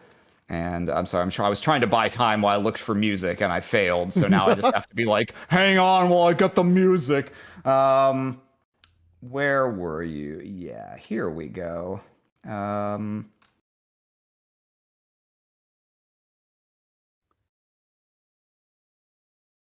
It's quiet, at least. For the moment, you don't hear falling rocks for the first time in a little while. Yeah. Thessia's gonna, like, try and sit up. And, like, look at her hands, which are probably just covered in blood and just scraped. Yeah, your hands got, I mean, the texture of your hands is stone, and you have wicked sharp claws that can cut through stone, but you pushed them well beyond the limits of any normal activity just now. So your hands are, bloody, they're scratched, and your claws are actually dulled in a few places. Like your body has actually been sanded down a little. Like, notably disappointed, and was like, no, my nails. My nails. You go ahead and you said you try to sit up. Yeah. Go ahead and make a roll to do. Oh my god. Is Yellow still locked out, or? It's locked out until you roll to die once without it. Got it. I'll just... So I think this will probably just have to be wild. Yeah. Okay, that's not bad. Oh my god, okay, thank god. So you're able to sit up, indeed. But that's almost all you can do. There's a bunch of very gently pulsating vines that, in whatever time you've been here that you were stunned, seem to have kind of knit around you a little. It's clear you couldn't have fallen and ended up in this intertwined a position just by virtue of where you landed in the fall. And they're quite tough and not very yielding. You're able to kind of cinch them off your upper body to sit up. Your legs look quite tied up, however. You can see your mother has fallen nearby. Thankfully, her fall also broken by these large mushrooms, and she is similarly lying. She's sort of spread-eagled face down, and you can see vines have sort of embraced her to the surface of this mushroom. Yeah.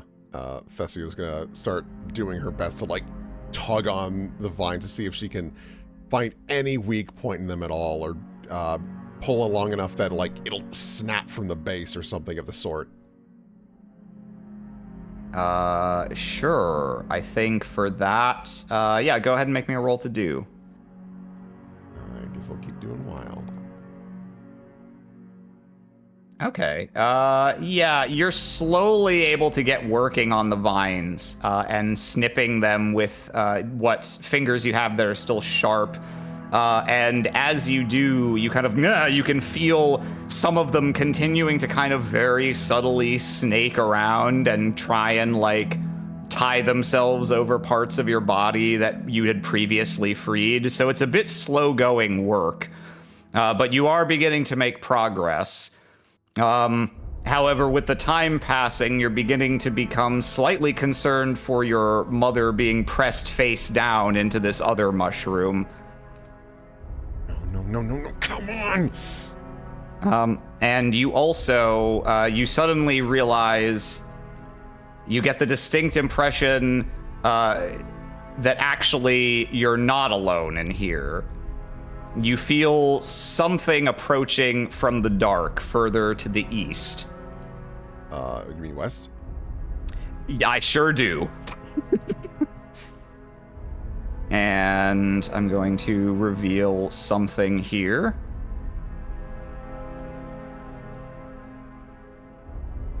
You see a person that come shuffling out of the darkness, wraith-like and silent.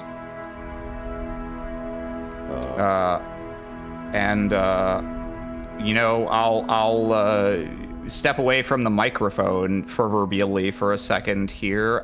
There's someone else who's more qualified to describe what you see.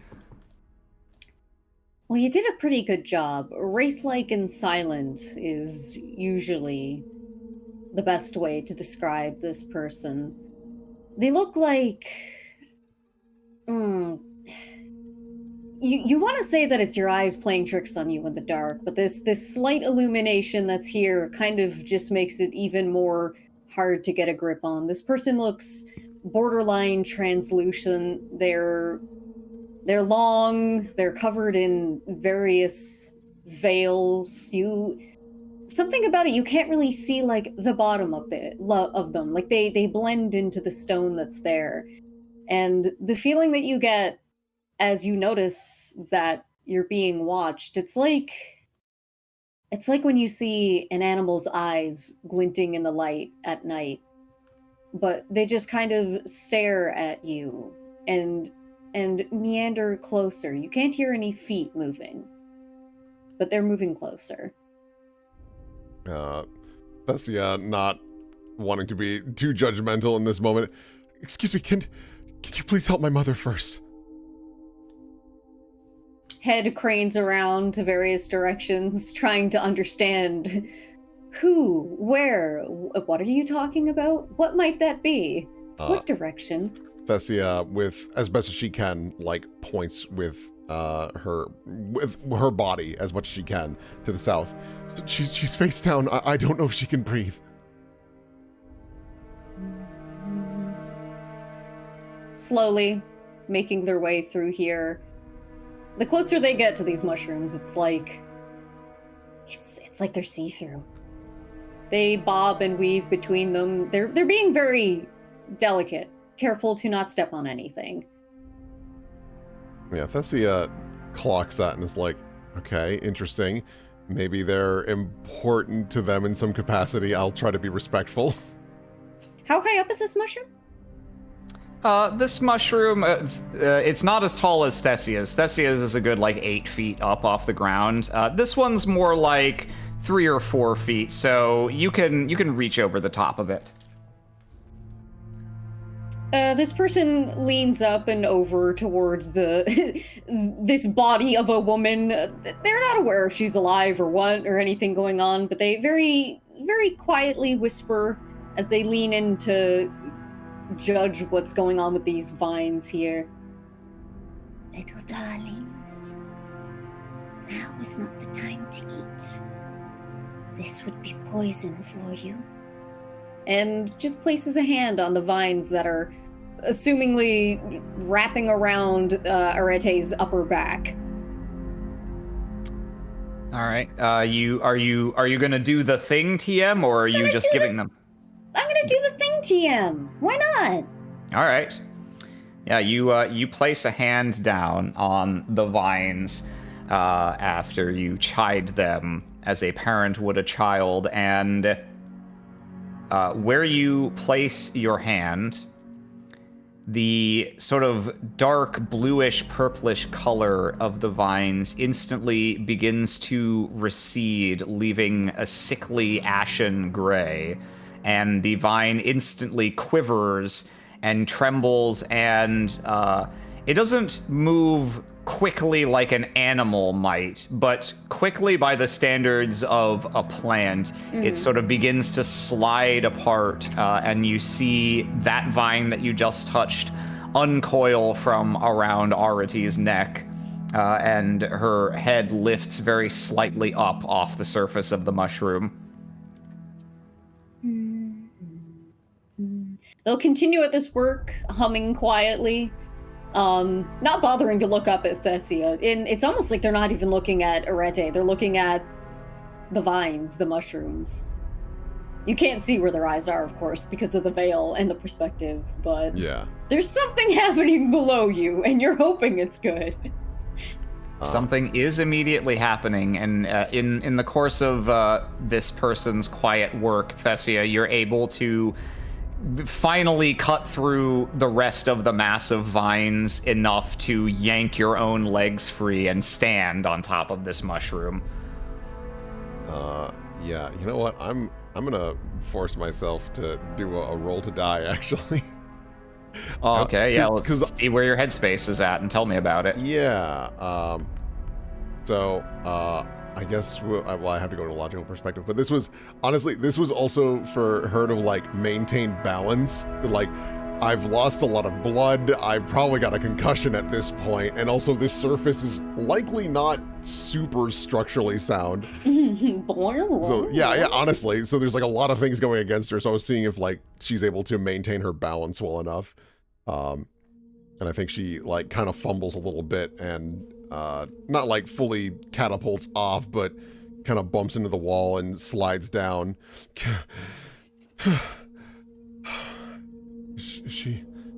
Thessia goes up and very cautiously like reaches out to her mother. Yeah, you the person assisting ? You has slowly induced pretty much all of the vines around your mother to retract, and so you're able to kind of sit her up and turn her over. And indeed, it looks like you did actually successfully shield her from any further damage during the fall, miraculously. She's still got her same injury from before, but she's still breathing. I think Thessia just like holds her really close and then turns to this person. Thank you. Thank you so much. They just look up at you. They don't say anything. And then they slowly look over to your mom in your arms. Thessia, like, suddenly starting to get a little self-conscious, like, kind of looks you up and down. My name's Thessia. And 3 of her hands are holding her mother, and you see a 4th one reaches out. This person reaches out one of their own bony arms. It takes a moment for them, like just that little, like, you know how just they take just a couple seconds too long before you're like, are you gonna do it? Are you not? And then Yeah. eventually they do, and you're like, okay, all right. And they do, and instead of shaking your hand or anything like that, they turn your hand with the palm upwards and like stroke the center of it in a weird way and look down at it.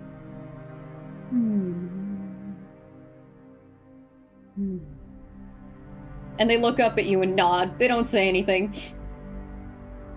All right. Here, I think it'd be better if we weren't here for much longer. And she's going to lift her mom up and start making her way.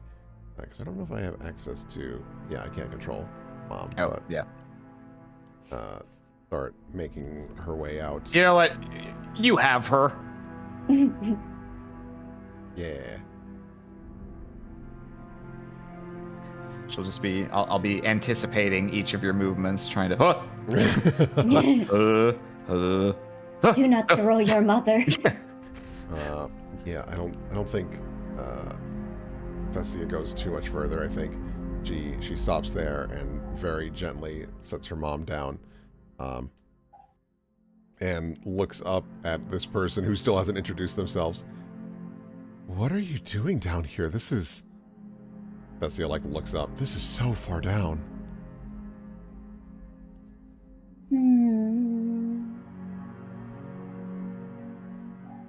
A usual thing. We are looking. And it seems... Oh. Yes, we have found. Well, I'm thankful for that, though I don't anticipate you were expecting to find me. No. You are...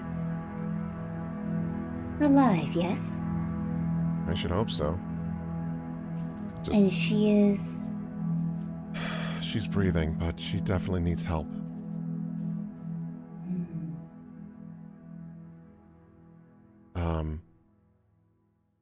You made your way down here. Do you know of a way back up? Or at least out of here?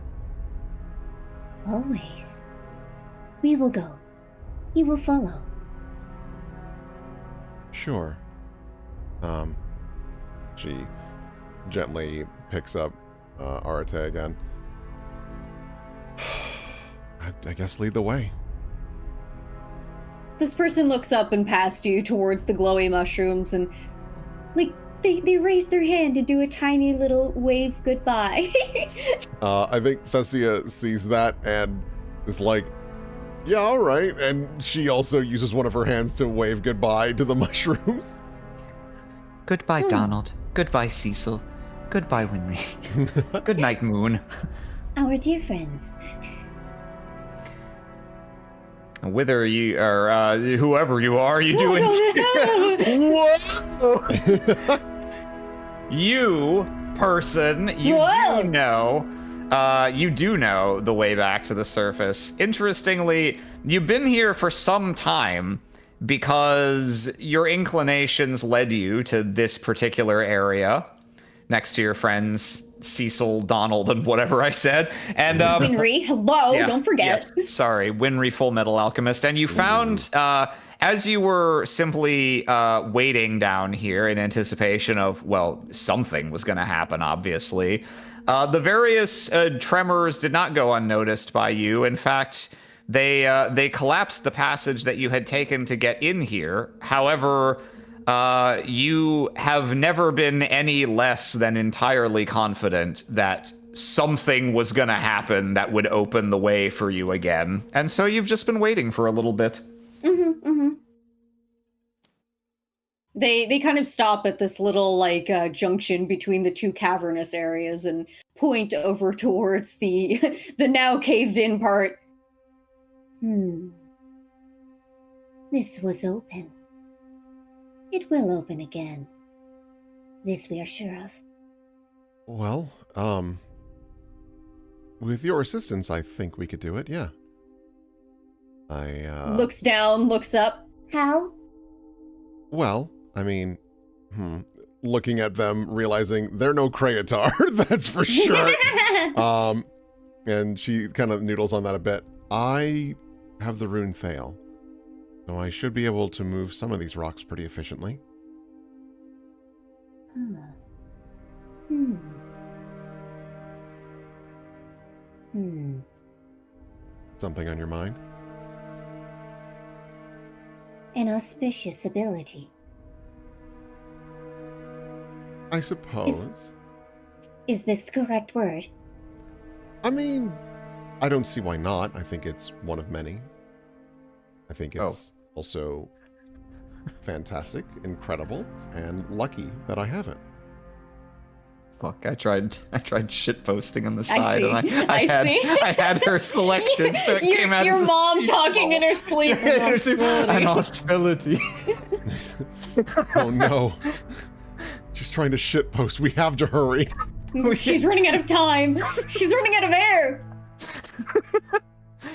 I apologize for destroying the gravitas of the scene. Please continue. No, It's you're okay. good. Yeah, I think Thessia will kind of like move up here and gently set her mom down again. Okay. Yeah, no, this seems doable. So wait, you must not have been down here for very long if this collapsed behind you. Hmm. Or maybe I've been here for a long time. We do not quite recall.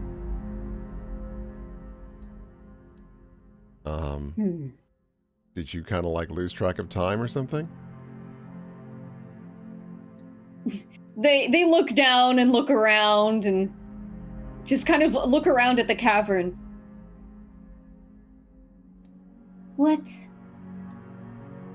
Hmm. What day is today? Thessia, thanks.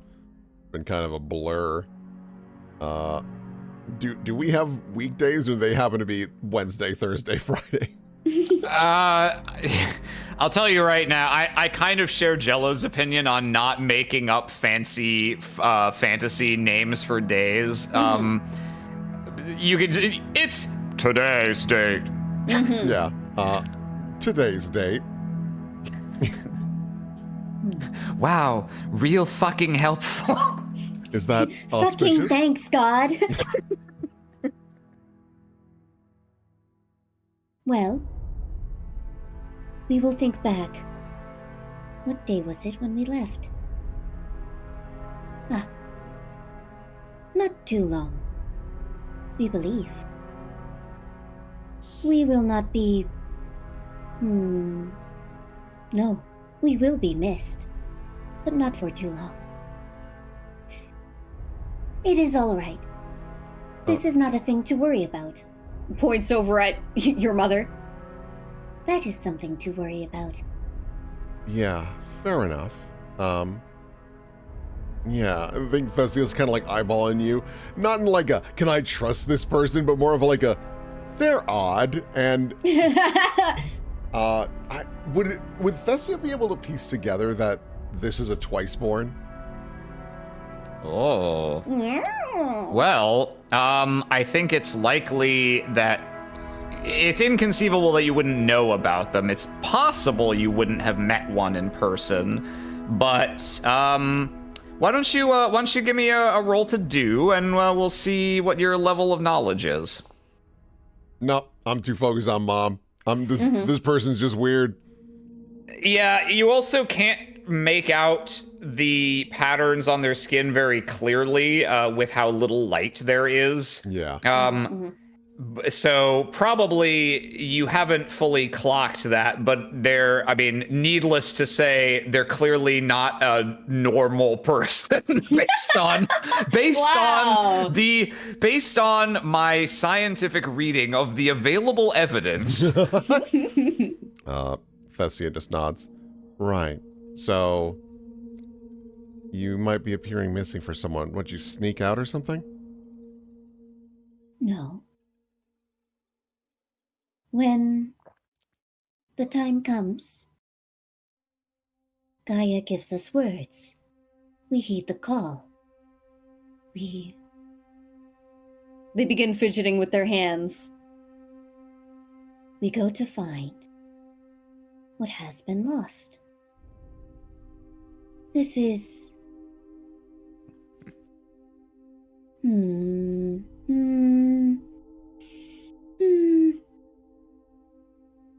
Normal is not the word. But this is us. Consistent? The usual? Yes. Hmm. That is it. And so when Gaia tells you these words, do they give you more direction other than go find something? Like, did they know I was going to be here, or... If this is something that Gaia knew, they did not decide to tell us. You are a surprise. All right, You Becca. are alive. This is a surprise. Yeah. You're a surprise and, would you say auspicious? Auspicious. Thessia nods. Right. Okay, let me see what I can do about this. And then... They lean down to the ground and begin picking up tiny, tiny pebbles. Just like hand-sized pebbles. I mean... Move. We have to move. Be gone, Jeremy. Be gone, Christopher. And then just to clarify, is Gaia like a religious figure, or... Gaia's just another word for God, basically. Okay. Yeah. It's like calling, it's a whole Father, Son, Holy Ghost thing. Yeah. Yeah, because Thessia doesn't believe or give a shit about religion, but she's not about to hoist that flag when this person just saved her life and her mother's. Excuse me. I don't want to get saved by... Actually, leave me here. Yeah, actually, I don't want religion in my tabletop game. Yeah, and then I guess I will go for using fail, but I'm going to be very careful with it. I'm not going to be, because now I have time. Yeah. So whatcha? Oh my god.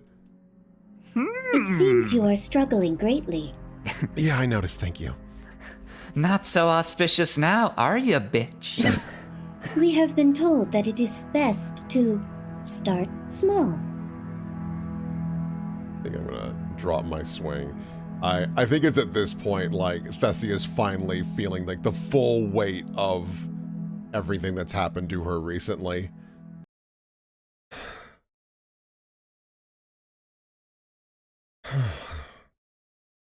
I can do this. I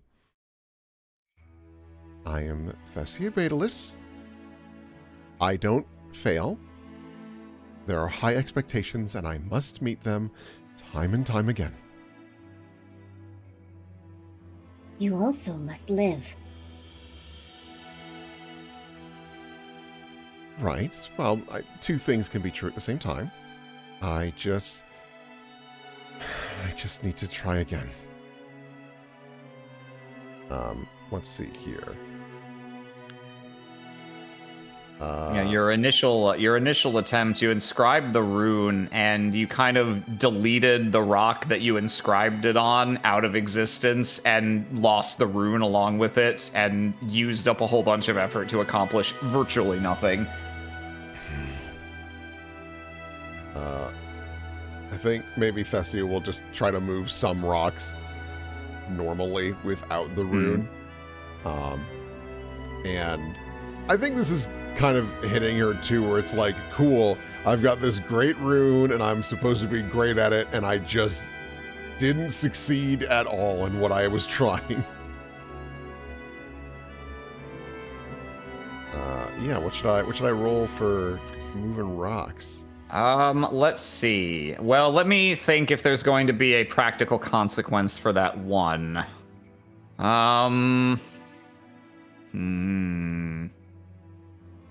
I think this time the consequence will simply be your abject humiliation. So you may continue. Convenient for you that it's in front of somebody who doesn't know the difference. Yeah, that's fine, but I know the difference. And that's enough for Thessia. You delete exactly one medium-sized rock. Ooh. Claps. Wow. Yeah, it wasn't supposed to do that. There was going to be a whole lot more that happened. Shit. Yeah, I'll just keep moving some of the bigger rocks that my companion is physically not able to move, but I should be able to. But like, I think it's very slow going because even though I can move the bigger rocks, after I get one out of the way, I have to like stop and just kind of catch my breath. Yeah, you're really feeling the toll to your stamina so far from everything that's happened and now moving large rocks the old-fashioned way with slippery, bloody hands.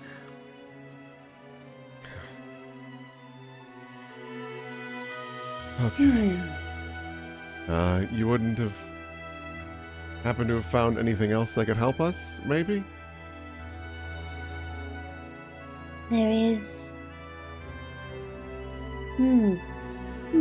They reach under like part of their cloak. You don't know what part of their cloak they've concealed this, but they hold out. Does glass exists in this scenario, right? Yeah. In this setting? Okay. Yes. They pull out a small vial of clear liquid. Kind of cocks an eyebrow. Okay, what is that?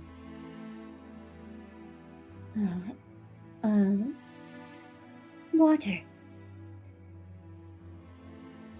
Blinks a few times. Is that gonna do something, or? Most days, if people are tired or sad after after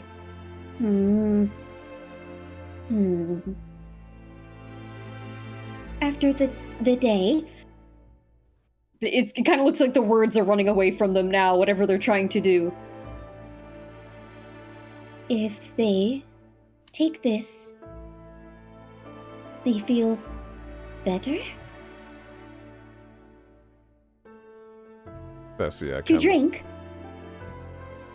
Thessia kind of like looks at it and goes, "Are you sure?" Benevolent Zoya says water is lifeblood. You would not lie.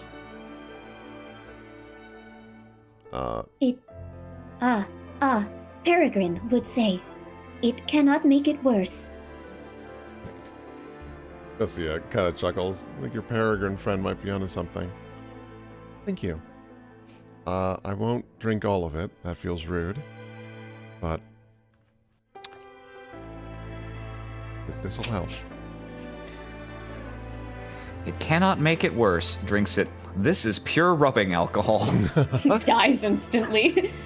Yeah. I think Thessia takes it and she just takes like a quick swig and then puts the, maybe not cork, but the cap back on and hands it back. Thank you.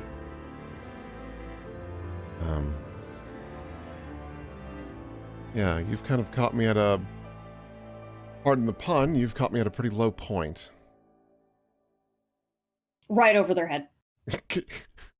Thessia just like crosses one set of arms and puts the other two on her hips. Things have gone bad. And I'm kind of glad I'm down here so I have some time to think.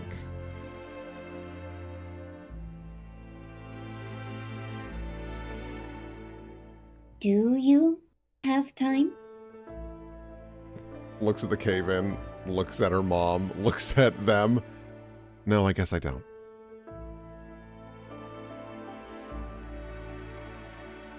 They don't offer any words of comfort. They don't offer any words of affirmation or anything.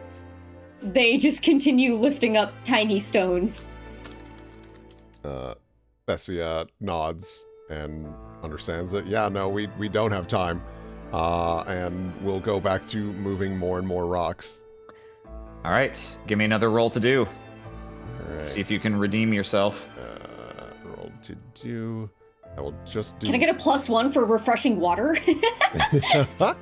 You know what? Sure. Give yourself, in fact, give yourself a d6 on this. Whoa! Ooh, okay, so I'll roll wild. Cool. Okay, and then I'll do another d6. All right. Cool. Real progress. Yeah. No, you manage to kind of get your frustration under control. Just the tiniest bit of water feels great after you've been down here in these cramped spaces, working yourself into utter exhaustion. And you return to your task with renewed effort, and this time the rune makes short work of the barrier in front of you, and you're able to clear a path. And your mom is still with you being carried, but I'm not going to put her on the next thing because it will look really weird. Sure. Here we go. Also, don't forget, Oz, that you have the power to flip yourself. Whoa! I don't know if you deliberately chose not to do it because cool guys don't look at explosions, but just... You saying I'm a mess? Oh, this is the kind of person who stares directly into the sun, so Yeah. we're always looking at Wow. explosions. So beautiful. Wow. Ah, Ah. ah. They're just like, I have good memories of this map. In Nothing- another life. Nothing bad ever happens to the Kennedys. So your guide here at least does at least seem to know the way. I imagine that they are walking with definitive direction and purpose, albeit perhaps not very quickly. Why don't you describe a little bit of the return journey for us? You say maybe not very quickly. It feels to you like it's taking forever to get back, but the rate that they're actually moving, it's like watching a person like, dude, it's like watching laundry blow in the wind, but like there's nothing tangible underneath it as they move, and it's. You know, in Ocarina, where you follow Dempe through the labyrinth and you gotta like sure. scoot around. Yeah, it's like that, but every time you get around the corner, they're still there. It's like not a little game for them, but this place is clearly their backyard of some sort. They bob and weave throughout the tunnels gracefully, humming the whole time, and like this weird off, like hollow sounding voice. And sometimes they'll just stop and stare down one tunnel, and it doesn't seem like they want to go down there. It seems like they're just checking on what you can't see, checking on something that's not visible to you. But they continue on because they know that this is urgent, apparently. Is there something else you're looking for, or?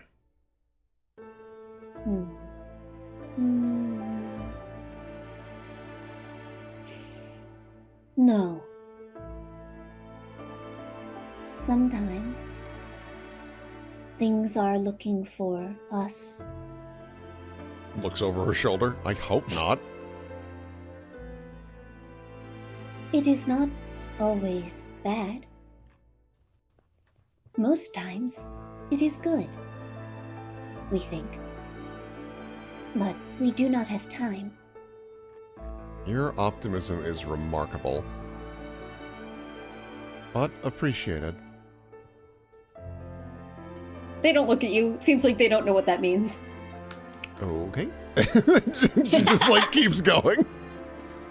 Guess I'll shut up then. So you make your way slowly upward. It's a winding path, and somewhat ominously, as you start to get a little higher, you do start feeling the aftershocks resume. Nothing. You don't see any more cracking or collapsing in your immediate vicinity, thankfully. But you have to pick your way around it at points, and in fact.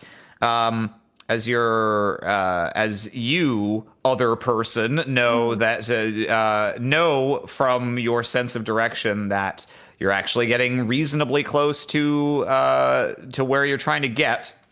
You're forced to detour around some tunnels having shifted from the seismic activity, and you're confident like, no, okay, we can detour this way and it'll still get us there, but you have to take a slightly different route back.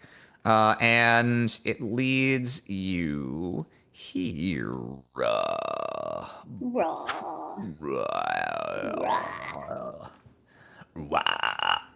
Leads you here. Who is this woman? Yeah. Where did you come from? Stab.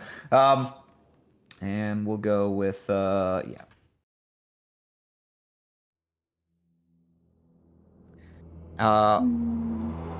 And you know from your knowledge of these underground places that you're probably having to detour here through what may be stone swimmer territory again. The circle, spiral nest. Kind of cocks an eyebrow. What? What are you talking about? The spiral, the nest. Looks up. Oh, God. Okay. Well, let's try not to draw any attention to ourselves. Quickly, quietly, politely. Is this the word? Kindly. Can I? Just a minute. I'm trying to see. Can I give you just control over this token? Because I don't want to give you control over her character sheet, because then you can see stuff about her that I don't want. But yeah. Represented actor. No, it doesn't really look like it. All right. She is with you. I'll teleport her to you when if she matters. Yeah, that sounds good. Yeah, Thessia's still just kind of carrying her along. Keep a low profile. I'll turn my mom invisible. When this person's like, we need to be polite, Thessia just like keeps muttering, excuse me, pardon me, like a mantra almost, because she's like, I don't know where the fuck we are, what's going on, so like, if that's what we need to do to live, okay. Walking through here, done delicately, done delicately. Done delicately. So yeah, they begin walking forward very, very delicately, very gently, making sure not to stomp in any way, though you've not seen or heard any stomps from them. You can't imagine that they even could. Yeah. But they are keeping their peepers wide open for the locals. Mm-hmm.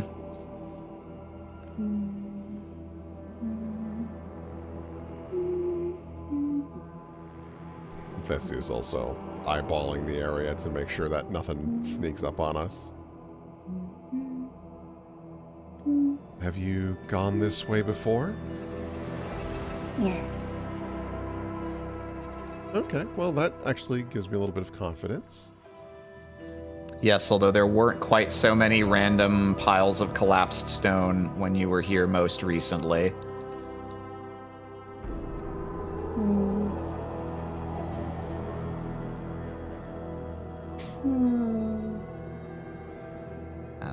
And let's see, you get about there. You do feel the earth begin to shake under your feet again. And you hear some crackling and some stone sliding. And you hear a bit of a clatter, and in classic video game fashion, now that you've entered a suspicious room, you hear, and there's another slide that deposits a pile of rock in the tunnel that you were just passing through. Not on your mom's head. She's Yeah, my mom is with me. Yeah. That seal looks back and just like kind of huffs. Well, we should try to be quick about it then. They step forward slightly.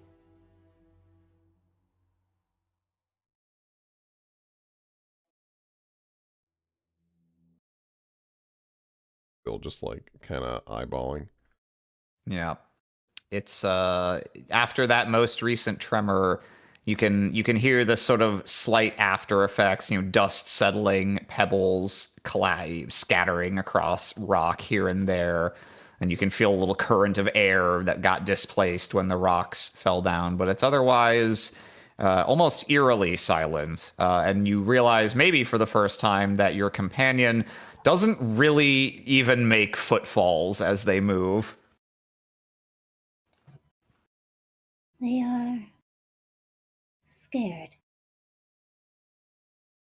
Tilts head. And who is they? The children of the spiral. The stone swimmers. They're home. But you're confident that they're afraid. Yes. Does that mean they'll leave us alone, or would they retaliate because of it? We do not know. Okay, fair enough. Surprise. Jazz hands. I'd prefer no more of those, but I don't have much control over that. Wither, as you whoever you are, as you make your way along here. Oh my god! Go through an editing and just bleep though. Oh, fucker, You up notice ahead. that you notice that indeed, as you mention them and how you think they're afraid, you notice somewhere around the next bend a small one kind of stare at the two of you for a second and then just dive straight down into the earth away. What direction did it go? Was here and pretty much went like straight down, which is usually their preferred means of escape when they just don't want to engage with something. We will go down, and then we will go up. Can you do this? Yes. They begin clattering down this new ramp that has been made. Wee! Because they don't want to go in the direction that those things are. Yeah. Makes sense. They pass by this small rock in the middle. Hello. Jeremy, how did you get all the way here? Gaia is moving you. It is a puppet show. Wither. Fuck. It doesn't matter. I don't know why. It doesn't even matter. We know. It doesn't even matter. We've just made a mini game out of it. Whoever you are, give me a roll to die and add. Well, I want to say 2d6. Oh. from my thingamajig? Your Yeah. bonus, yes. You gain an additional 2d6 on any roll to die made to avoid or defend against hostile fauna. Okay, so that is in, which one is it? Which one am I, it is, I'm just double checking which one that is. So, That it'll is a be million your footsteps beneath, million yes? footsteps beneath, yeah. Okay, gotcha. Roll to die with an extra 2d6 stapled on. Do do do do. Buh. Buh. Buh. Oh, are you I'm not healed? sorry. You're an old version. That should not be wounded anymore, and nor should it be locked out. Go ahead and do that again, please. But I got such a good number. Okay, how do I fix those then? You can just make the same roll again. I fixed it on Okay. your sheet. Oh, I get it back. Oh my god. Yeah. Oh, that's substantially a better number. So you can pick a swing out of that if you want. I will go with And- this one for now. Wither, you as you move through this area, stepping around where you saw the small one, you sense a very faint stirring that to you is immediately apparent that it's not an earth tremor. It's movement of something smaller and closer, and you realize that underneath this arch here, exactly pressed up entirely underneath it, looking for all intents and purposes, which is what that expression actually is, like a piece of natural rock. Stalagmite. Yeah, Stalactite. there is a man. Huh? A big man. Fuck. Oh, he big. And this large stone swimmer, at least as long bodily as this arch is, and you can't even tell the full extent because its body recedes into the floor. It uncoils, and in a movement that is quick and yet massive feeling, like a wave suddenly breaking on the side of a vessel, it lunges all the way out, snapping its enormous stone maw to basically just try and like impale and grab you in its mouth in one smooth movement. Oh shit. Here is its roll to draw. Opposed by your 21. Yeah, so your premonition, your sense guides you well, and you step exactly far enough out of the way that its jaws close on air, and with a smooth motion, it coils back up. But it remains right beside you and makes a faint grinding noise, crystal scraping against crystal, peering down at both of you. And your knowledge of these creatures is quite intimate. You can tell this one is not scared. This one is here to kill. Why does it want to kill me? And if everyone could go ahead and roll to die. Yeah. I guess I'll take blue for now.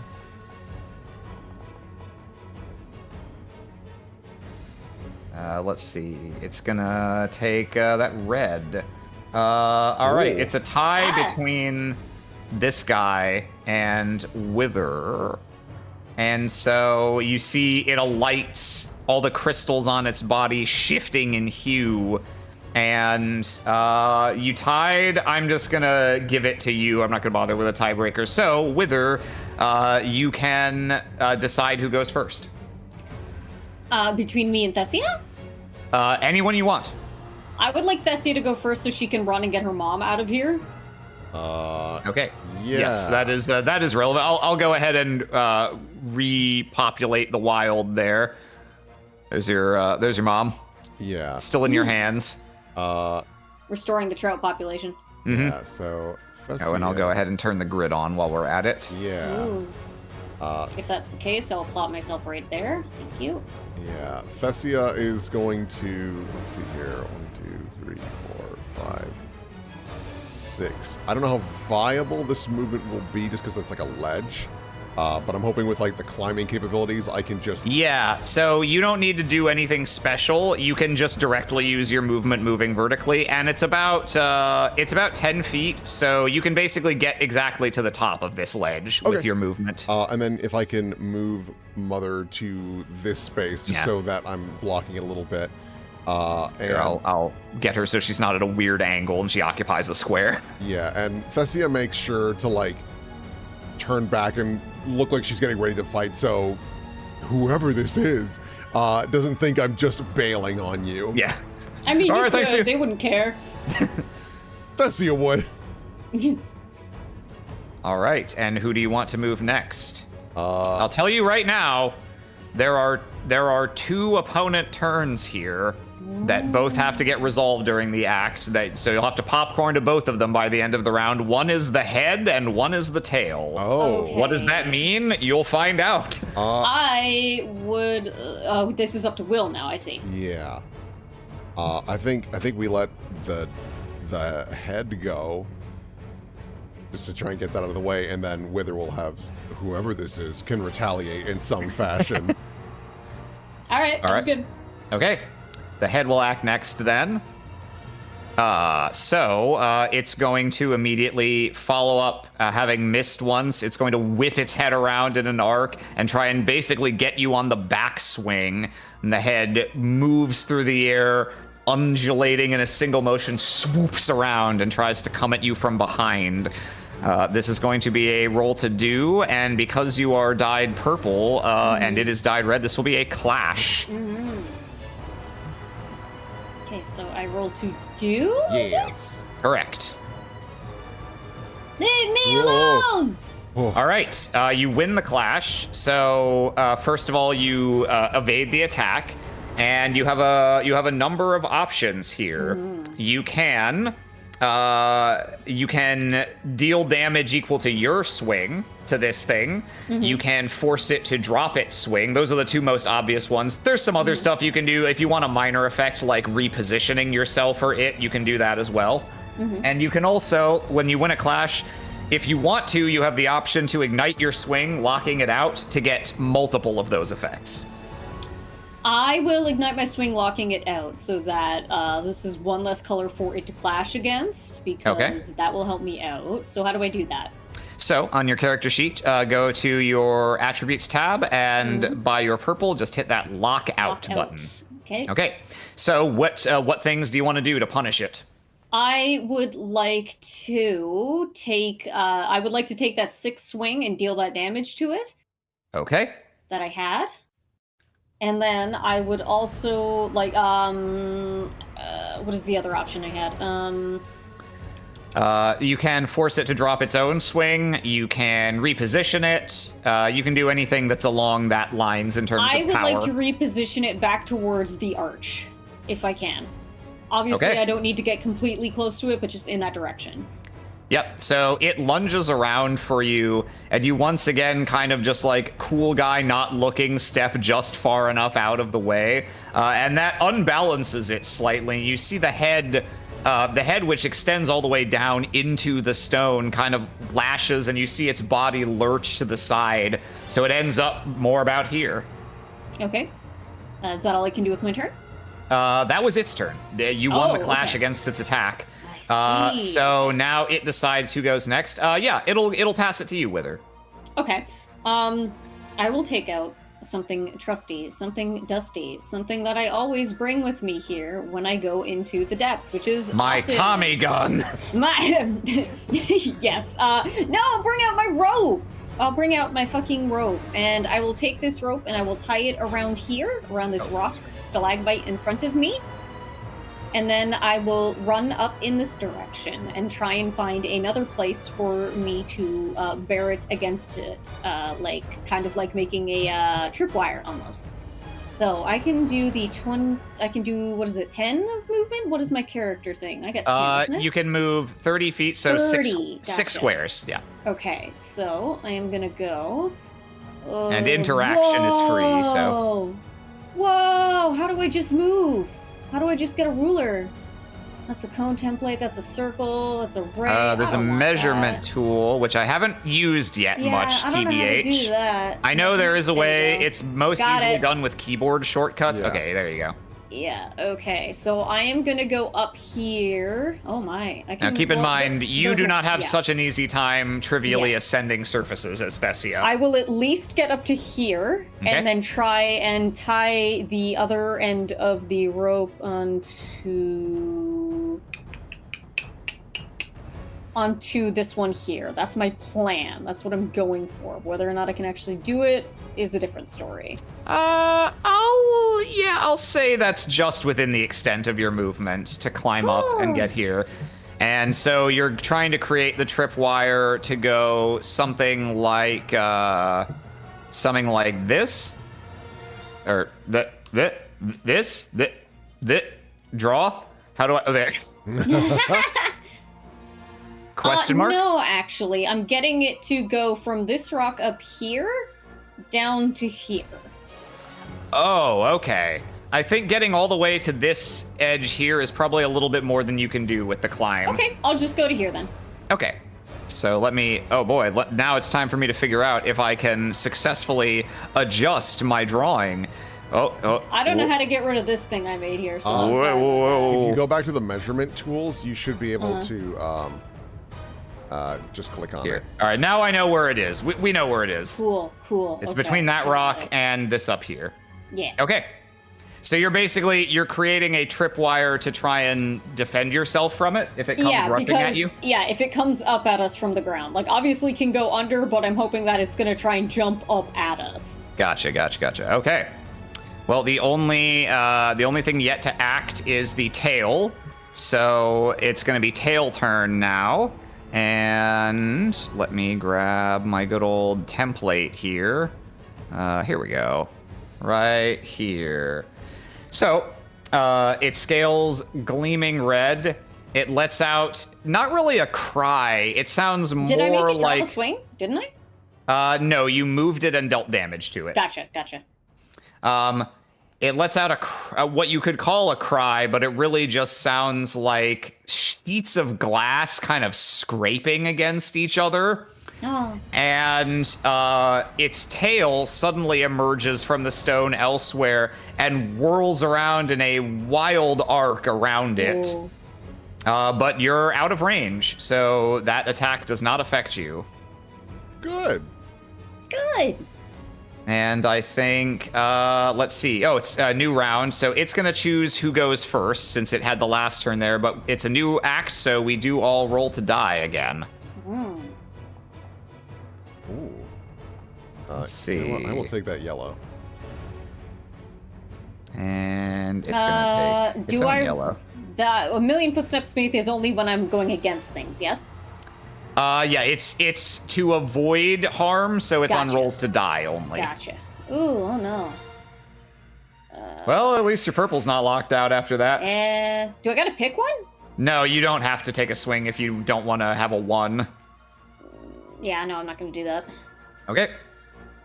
And it gets to decide who goes first. I think the head will act first, so it's going to move again.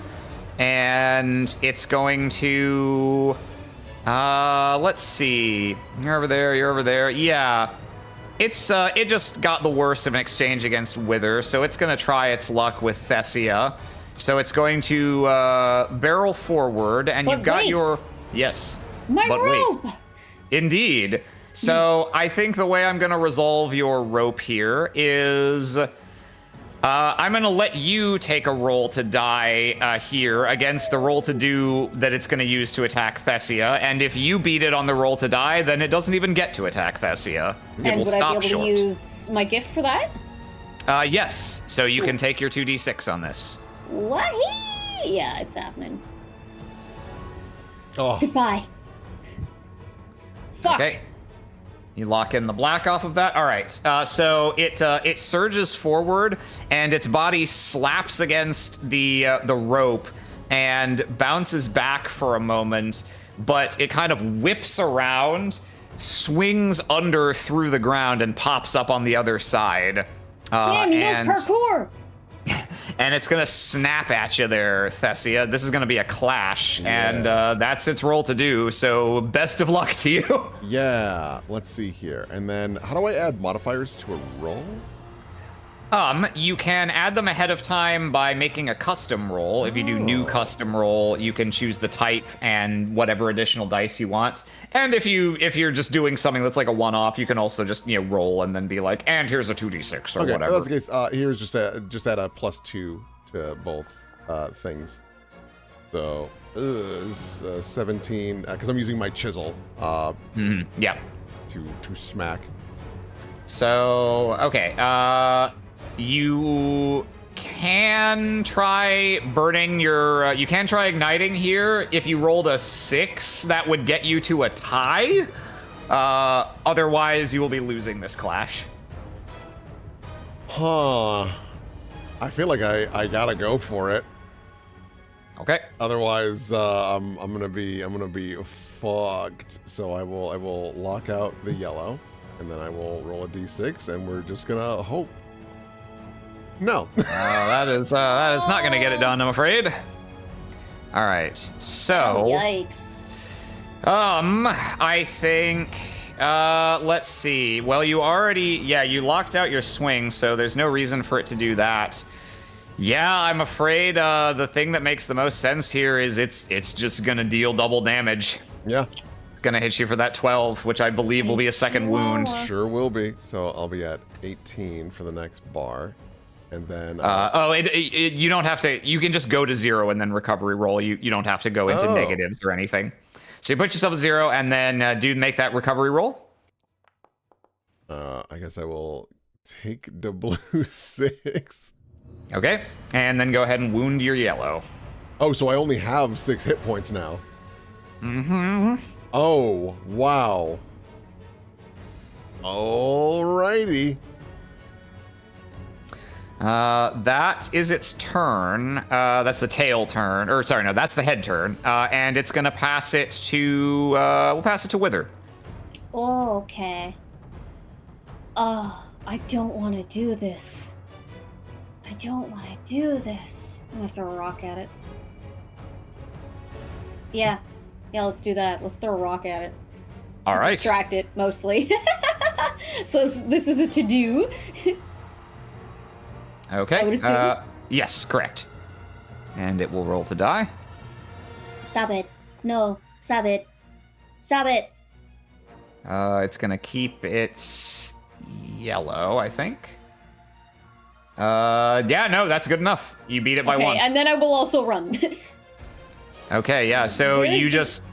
There's no particular strategy here. You just pick up the largest I'm trying boulder. to distract it. Your tiny frame will allow you huck it, and yeah, you smack against the side of it.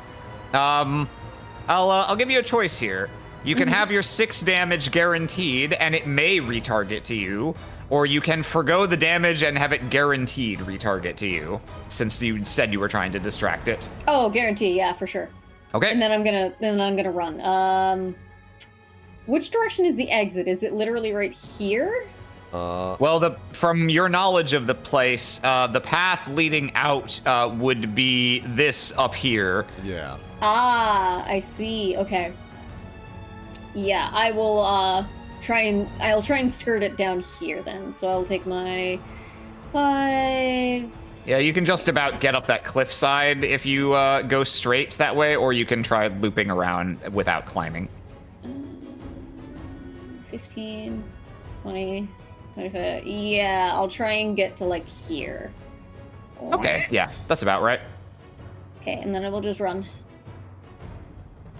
Okay. And who goes next? Thessia or the tail? The tail. Okay. Or wait, no, Thessia. Jesus Christ. Oh, okay. I don't have a choice. I gotta get Mom out of here and myself too. So 1, 2, 3, 4, 5, 6, and just like lazily toss her to the side, the best I can without hurting her. But like, dude, Yeah. I'm fucked up. That's my turn. I don't really think there's much else I mean, well, you can. Do you have anything you want to do? Because you got a free roll to do, burning a hole in your pocket. Yeah, I guess if I've got that, You could start going at those rocks. yeah, I guess I'll just use my fail rune to start moving rocks, because I'm too exhausted to use my actual body to do that. Okay. Then let's see. Given the circumstances, yeah, go ahead and make a roll to do. Okay, that's a number. Let's see. To start clearing. Okay. This will be the opposition, the target. Okay. Yeah. You hastily scribble the rune down, and begin sort of from back here, about the best you can do is kind of start creating a trench under them to drop rocks out of the way and start clearing the tunnel, and you do just that. And only turn left in this act is the tail. Boy, you guys picked the right thing to choose to do here. So yellow. The tail suddenly appears, and rather than striking directly around the creature, a bunch of wild thrusts carry it up all around the tier above the creature. Luckily, you are all 2 tiers above it, so you don't get hit by this one. Goo. And that is tail turn. New act. Let's all roll to die, and it will decide who goes next. I will keep my blue 6. I'm going to keep that for as long as I can. I stay here. Let's see. Yeah, I think it's going to stick on yellow. All right. And I think, given the circumstances, yeah, it's going to surge up to here. Hello. And the head is going to strike at you, Wither. That will be the first turn of this act. Okay. No clash this time. Just a good old-fashioned roll to do. So give me a roll to die. Ooh. And this is to defend from my Mhm. die. So Yep. I will keep a dis. Yep. You're able to keep dodging out of the way. It takes out a chunk of the stone on the wall behind you, but you are too thin and waif-like to be hit easily. It's like all right. twirling a ribbon. Yeah. That's head turn. Yeah, let's pass back to Wither. I run. I will start running. I will throw a rock actually in the direction behind it to try and distract it again, because I don't think it can suss out that if I throw something, it's me throwing it. Like, does that make sense? Oh, like that it might think it was another creature moving Yes. around back there. Yeah, that makes sense. Okay. Okay, go ahead and make a roll to do. Okay. Oh, whoa. Whoa. Nay. Nay, I say. All right, it's gonna stick on yellow Regardless for if it now. works or not, Wither will do that and then begin running. Okay, where are you So I'll gonna run? down here, all the way down to there. Okay. Squeaky. Wait, hang on. And who's acting next? Thessia or the tail? Thessia. Hang on, let me All roll right. that again, because I hate this shit. You, uh, go. I'll you, make my go. way to the rubble and actually make contact with it, and I will continue. Oh, to- actually, one space over. I do also want to point one thing out. Oh. Just that based on how its yellow tail attack worked last time, it's currently positioned to hit the top tier that both of you guys are on. That's true. Oh. So with that, yeah, I was wondering about that because I wasn't sure if it was the thing where we'd still be out of range just because it's so far away. But no, it's strictly the second tier. So Okay, I will scootly doot down in that direction then. Can I do Okay. that? Yes. That was why I wanted to mention also, because I didn't want to screw you guys by just being insufficiently clear about what was happening. You've seen it, so it's not like a secret for me to. Yeah. I'm gonna drag my mom back down here with me, but I'm gonna stay close to Yep. the edge. I'll bring her like actually down to the lower floor so she doesn't get like iced immediately. Yep. And I can't extend that rune. Is there a way to like hold an action? I don't remember if its rules is written, but tell me what you're thinking. I'm thinking that like once it gets within like 15 feet to do the extendo chisel, just to get a quick stab in on it. Yeah, I'll allow it. If it gets close enough before your next turn, then you'll get to make that roll to do. Yeah, because there's no way I can modify the cave in from this distance now. Not really, no. Not with your also being down a tier. Yeah. All right. And then tail turn. The barrage of yellow crystals pierces through the floor and vanishes as quickly, all right where you were just standing, that whole tier above, but not the one that you're currently on. And it's a new Convenient. act. Thanks, God. All right. Okay, so it's Well, it ain't drag. Final Fantasy. If you wipe once, it's it's harder to just be And, like, anyway, And I'm let's pretty, try it again. I'm pretty We'll close to wiping. We'll get him on this clear. Roll to die. Here we go. All right. It hasn't done blue yet. Sure, it'll try blue. Wait, what the hell does awakened mean? I don't like that. Don't worry about it. And we've all rolled to die. Okay, it had the last turn. I think this time it's gonna give it to you first, Wither. Okay. And my cord, my rope is still here, right? Yes, it's still in place. Okay. It's not like I can dislodge it from here. I should just start backing up. I don't know what blue does. We don't know what blue does. What do I want to do with that rope? I don't know if I want to do anything with the rope. Do you guys have any suggestions? Well, so you can only untie it from this side, right? Yes. Yeah. And it's I'd have to get pretty close to untie it. and it's tied to a rock that seems like it's loose. Maybe? I don't know. Is that rock in the center? I mean, I couldn't lift that shit. Yeah. Hell no. Yeah. It's heavy, but not. It's heavy, but not part of the cave. I don't think I could lift it, even if I wanted to use it as like a banca, you know? Yeah. I don't have an immediate plans for a rope in that situation then, because right now you're tethered to something you can't do anything with. Exactly. Okay. Oh, do I take one of my trinkets out of my pocket? Oh. I know these things. I know what they're about. Aaron, tell the audience what these things are about and what I already know. Because that will tell them what I'm about to do. These are underground predators, although mainly of small rodents and such. When they're more snake-sized, this hardy specimen certainly could snack on one of you as easily as a regular-sized one could a groundhog.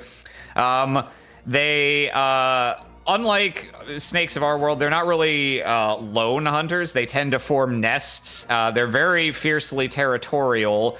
And you do know that they're in this area. I think, doing a quick lore computation, I think I can reasonably say that in spite of how long you've been wandering around the gloomy underground of Scon, you have not seen one this size. And you are taken aback somewhat by the just naked aggression this creature is displaying. And frankly, it's behaving a little more intelligently and less instinctually. It feels a little bit more like you're fighting something closer to human intelligence. Okay, yeah, definitely with that in mind. I am going to once again do the same thing as before, but I'm gonna do something slightly different. I'm gonna take out a small pendulum with a bejeweled stone at the end, and I'm going to start trying to hypnotize this thing, but I'm also gonna see if I can try and make some sort of like, how would I even phrase this? Like link of recognition between is there any eyes on this thing, or is it just like a no face? It is just warm. They're hard to see. If you zoom in to maximum, you can see the eye. So yes, it does. It has an eye, yeah. Okay, I see it. Okay, I am going to see if I can form any sort of like cognitive bond between this thing. Even though it's like madly aggressive, if I can get it to at least pay attention to me and like basically like enrapture it while Thessia does something in the background, then I might even be able to gain some insight as to why the hell it's bugging out. And bro, how'd you get so swole? So, Okay. yeah, would this be my million footsteps beneath? Well, that would be if you were rolling to die. I'm gonna say this is a roll to do. Okay. Would I be able to apply that to In God's Hands Be Grasped? Because now I'm noticing that this thing seems to be, looking at the title of it, awakened in some such way. It seems to have some level of cognizance, and that is clearly a gift of Gaia, and related to my grand vision in some way. The more I know about this, the more I know about my journey. Okay, if you're asking, I'm willing to offer you a divine mission that could be of use here. Ooh, yeah. All right. You realize the strange things about how this creature is behaving, and it intrigues you. And you feel as though one or more of the whispering words in your ear, the source of that is vaguely intrigued as well. Your mission is to your mission is to capture and interrogate this creature. Ooh. To otherwise subdue it so that you can study it and learn the answers to these questions. I see. This creature or another like it. And so, yes, I'll give you let me jot down that I've given you that mission. And then also, yes, that justifies why you can have 1d6 on this roll to do. Okay. They take out their little pendulum and they swing it back and forth, and in their low voice, but very calmly, very clearly, looking this thing not directly in its eye, but in an aura that, Thessia, you can't see it, and you're not even sure if they can see it, but they can feel it. They can feel this connection that's there somewhere, the ribbons connecting them together, and they will slowly say, "What do you know? What do you know?" Ooh, okay. Here's its roll to die. oh, Ooh.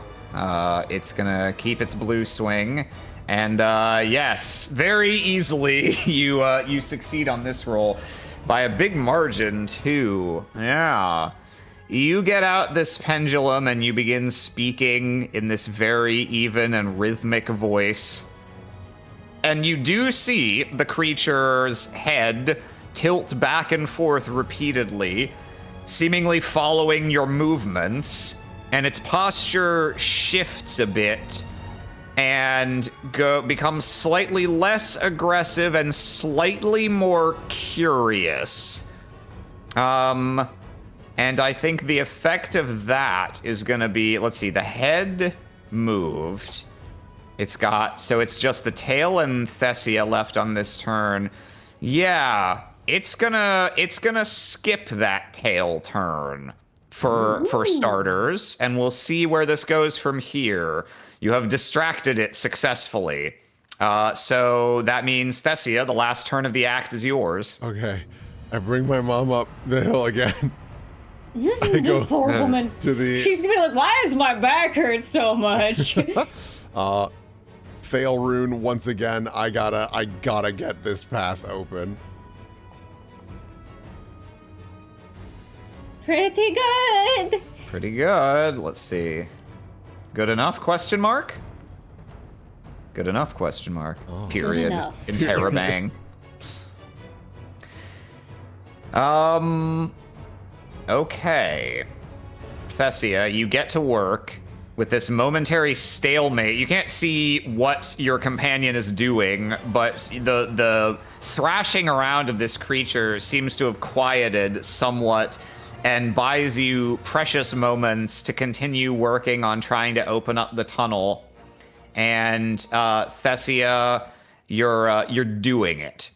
Your hands are bloody. Your arms are so tired after all the climbing up and down and up and down. But you're here now, and you have the perfect chance to make up for any mistakes you've made today, and open the path and finally put this nightmare behind you. And the stone swirls. You open a hole. You push boulders aside, and just with a wrench, you part the stone, and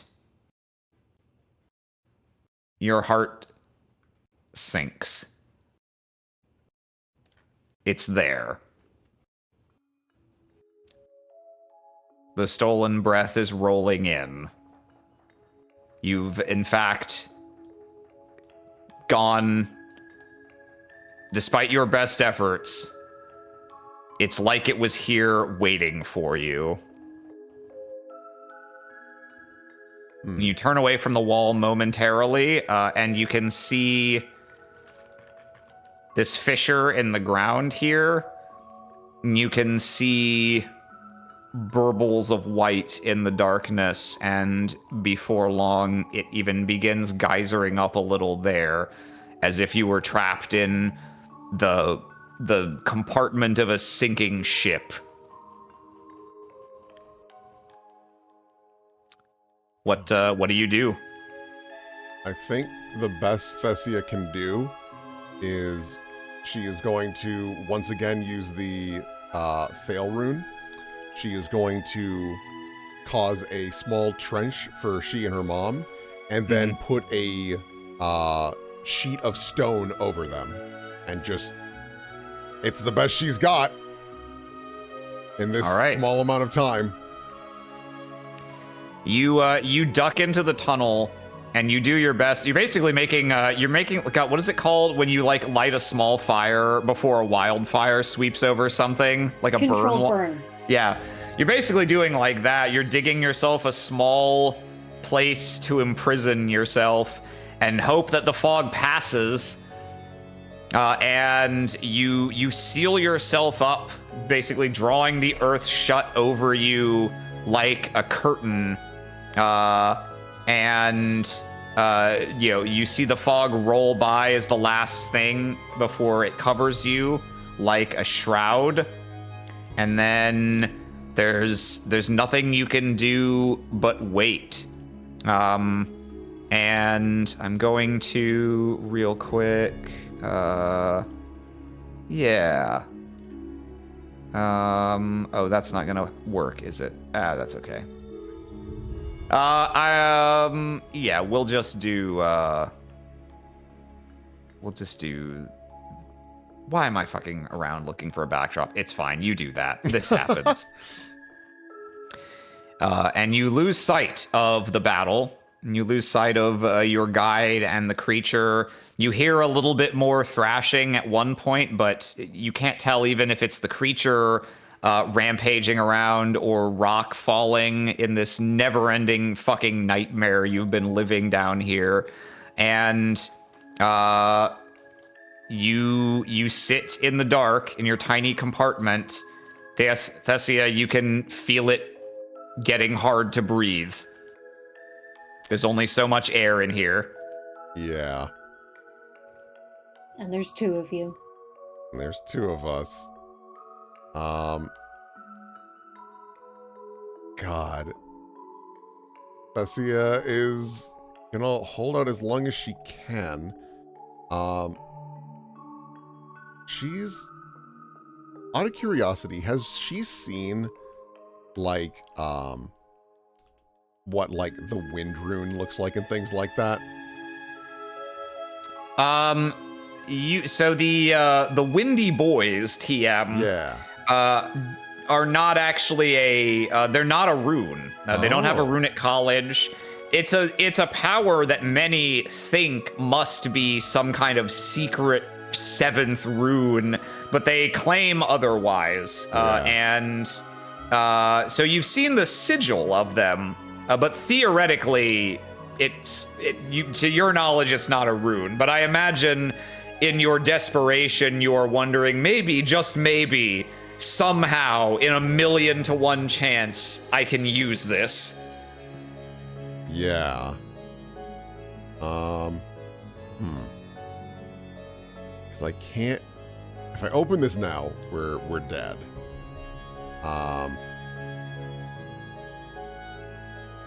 I guess the best I can do is yeah, Vessi has like no other options. I think she's just gonna like try writing different runes, just making shit up as she goes. Quite frankly, based on the knowledge she does Here have we go. of other ones. Ooh, Scary. It's completely black. The dark. Yep. This is where it's we're being true to life here. All right, so you're in a just a sort of last ditch effort. Even though, as everyone knows, no one can use more than one major rune. What else is there to try, right? Right.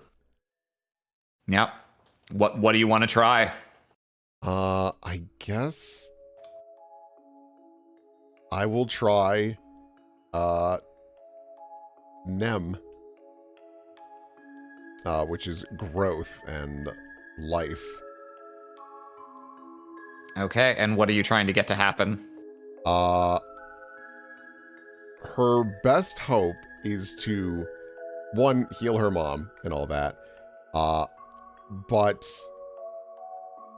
to try and, I guess, if the fog were to start bleeding through, like, out heal it if possible. Like, she's just trying anything at this point because there's really no option.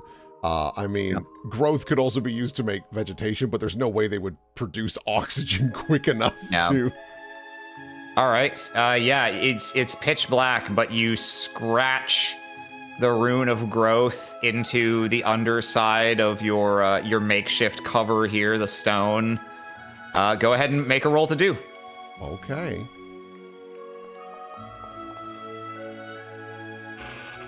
Man. Okay. You scratch that, and out of curiosity, I was about to narrate something that might be a flagrant lie, so I'll ask you, in this moment, do you pray? No, because they put me here. Adamantly refusing to call out to any sort of higher power here, you try by sheer force of will to manifest this, to make this happen. Somehow, at least get your mom out of this alive. And there's a spark of hope for a second. You think you can feel, is that maybe a tingle? Is that the life force flowing from you into your mother? And then a moment passes and you realize, no, that was entirely a flight of your imagination, born of desperation. Nothing at all has happened. Yeah. What do you want to try next?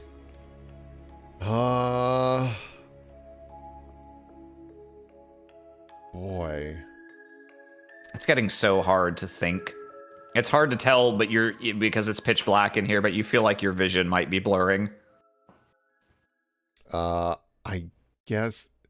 Do we know if the fog responds to, like, fire in any way?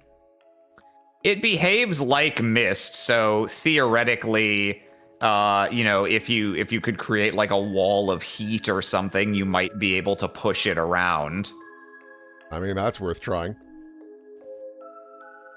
You scroll the underside of the rune of incandescence, and it feels like is it getting warmer? No, that's just your sweating. You're pretty sure your body's going into shock. Huh. You are on the verge of consciousness. What do you want to do? I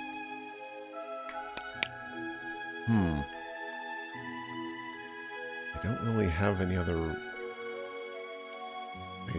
ideas with trying other runes.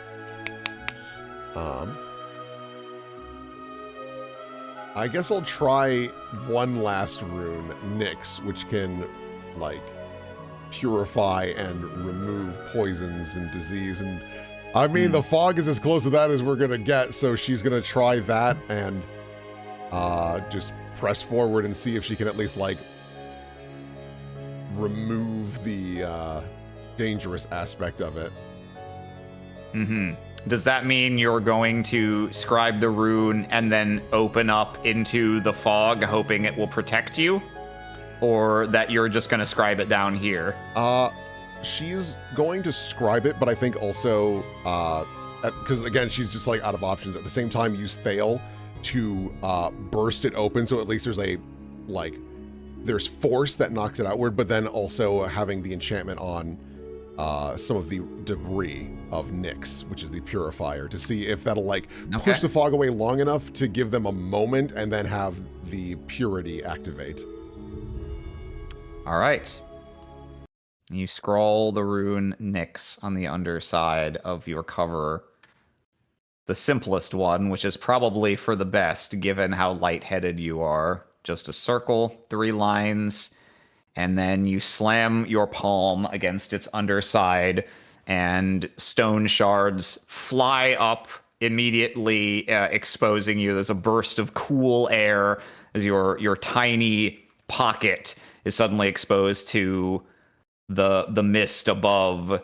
It's pushed aside. You grab your mom and try and stand up and move, and the world in an instant goes from the black, the complete black lightlessness of your tiny pocket of safety into pure white.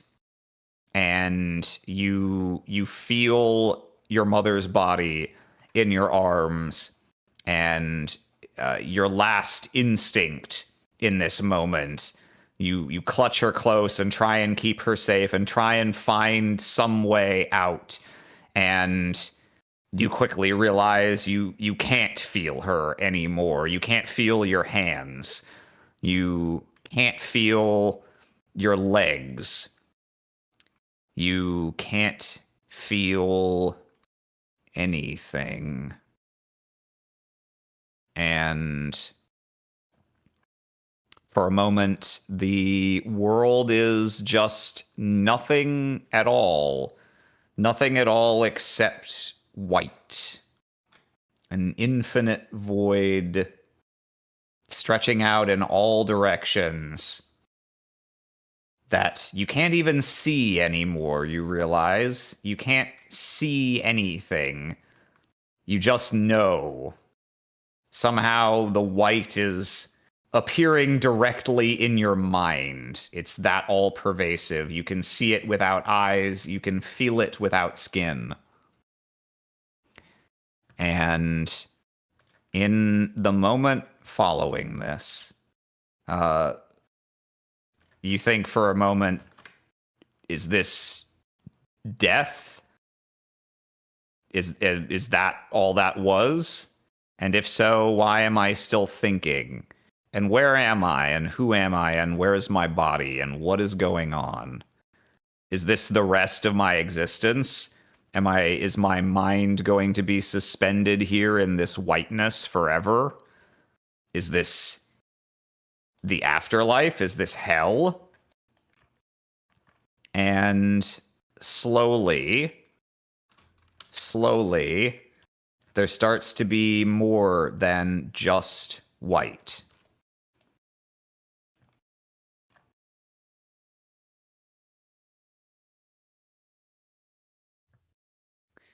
Thessia, you can feel something again. You can feel it against your legs. It's the sand. It's your garden, your home. And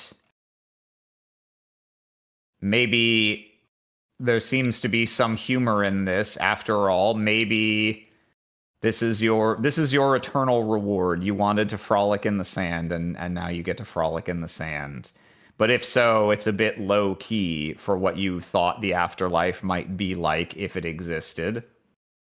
Yeah, I examine my hands and my surroundings. Yeah. You look around. Your hands seem to be your hands. Your body feels like your body. And you look down at the sand in which your feet have sunk a short distance, sort of like you were at the beach. And you can see the patterns dancing and waving, animated, swirling and breaking like waves. And as you look at it, you realize that the sand seems to be following your gaze, almost responding to it. Looking at my body, is it still like beaten and bloody, or does it seem...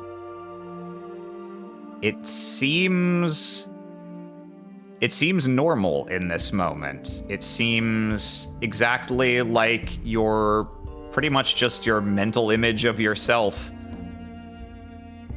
Sort of outfit you might wear every day. I'll scoop up a handful of sand and just like let it go through my fingers. Yeah, you bend down and you scoop up a little bit of the sand as it dances.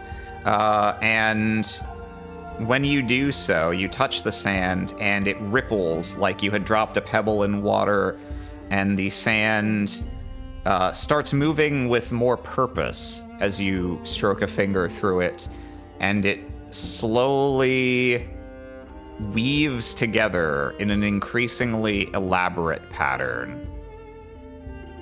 And it forms into a perfect artistic depiction of the entirety of Scon. Every spire, every street, every gleaming bridge suspended in the air, and this so far away, this view that the entire extent of the city is visible, and yet somehow at the same time it feels also so close that you can perceive every minute detail. It's all within your gaze here. And if I may ask, in this unusual circumstance, but with the ability, this total clairvoyance of the city that has been your home, Thessia, where do you direct your gaze? I think her focus would go to kind of the academic district where she's spent a lot of her time growing up and also working. Mm-hmm. And you direct your gaze there, you focus in, and it sharpens, and your gaze seems to have power in this moment, like wax in a ray of heat. The subject of your attention, the gleaming white edifices of the Lyceum, including the College of Alteration, they begin to sort of melt and distort a little, shifting just as easily as the lines in the sand. And you realize that once again, it's responding to your gaze and your touch, for lack of a better word. And it feels instinctual, just like using Thale. With a single hand, you can entirely reshape it however you want. How do you mold it?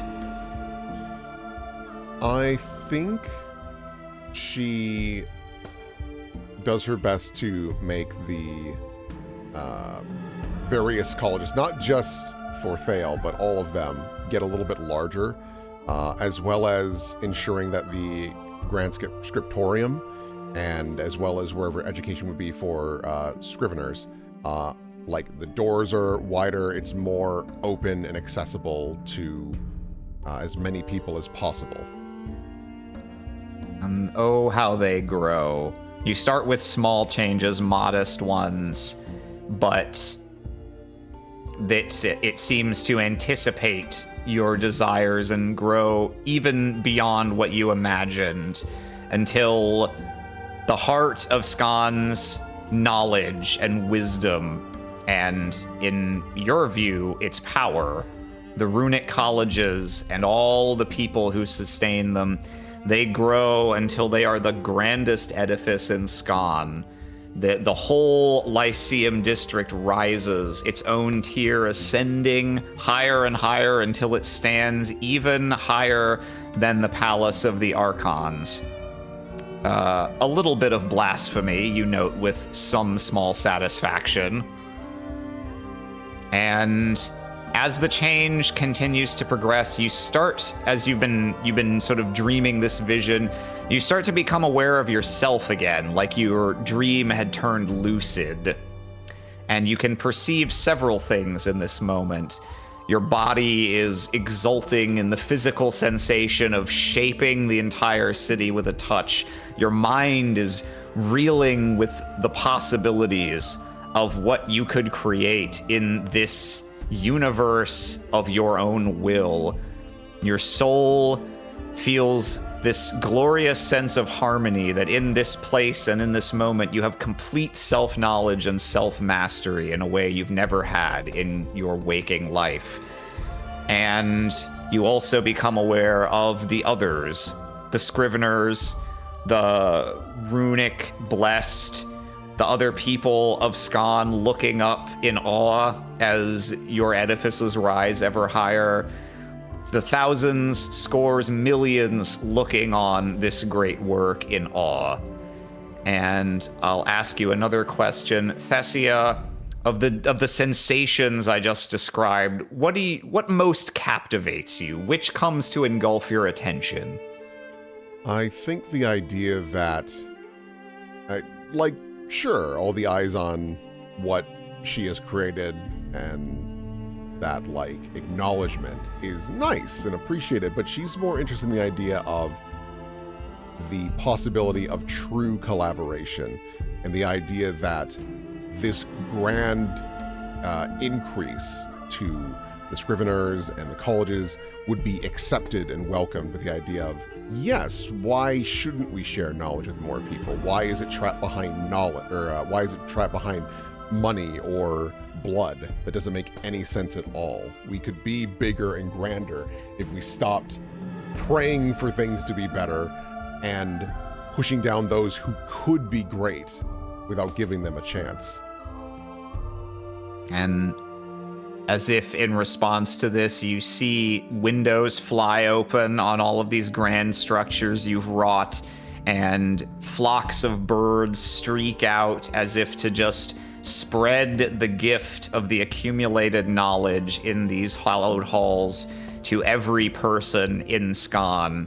And the city rises and the people rise, and that glorious day that you envision starts to play itself out before your very eyes. And with a jolt, that feeling of pleasure is abruptly cut short. You're here.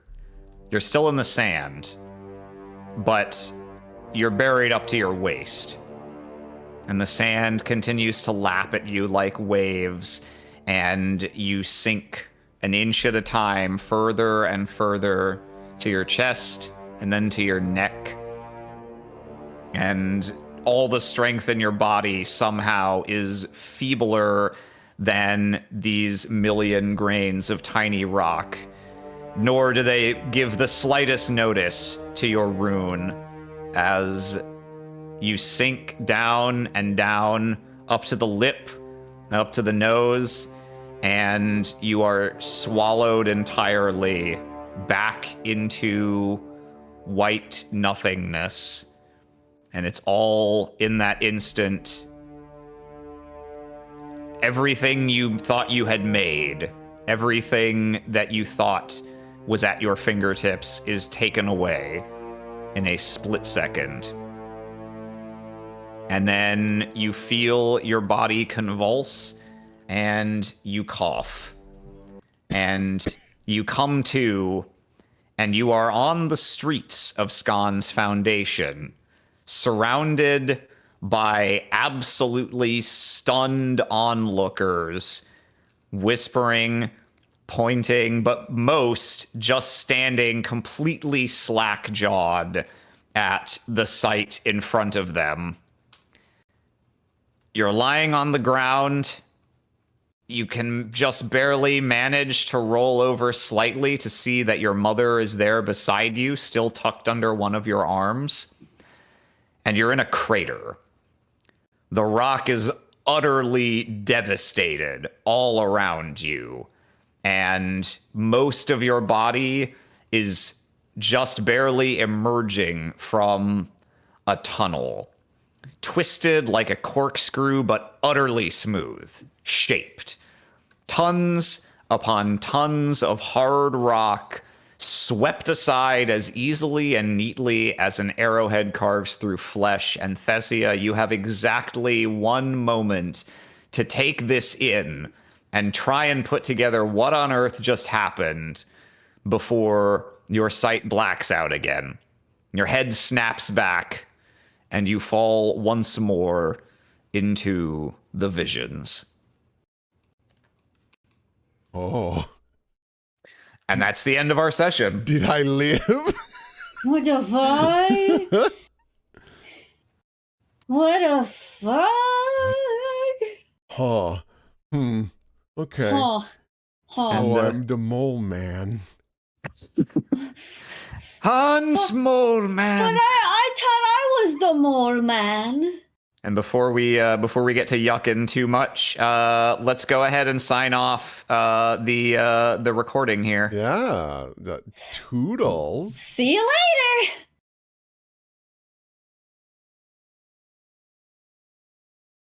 Well, hello. Welcome back to the present, everyone. I am joined now by the same people as before, but we've also acquired an Austin over the course of the session. Say hello, everyone. Hooray! Yay! Hello. Hooey mama! How's that, gang? Oh. Yeah. Hope you enjoyed the first episode of Beginning of the End. Thank you, everyone who came out to watch. Before anything else, let's go ahead and look at the fan art we have had placed before us as a delightful treat. Yeah. Enjoyed the end of the beginning of the. No, that's the other one. There's Oh. the other one.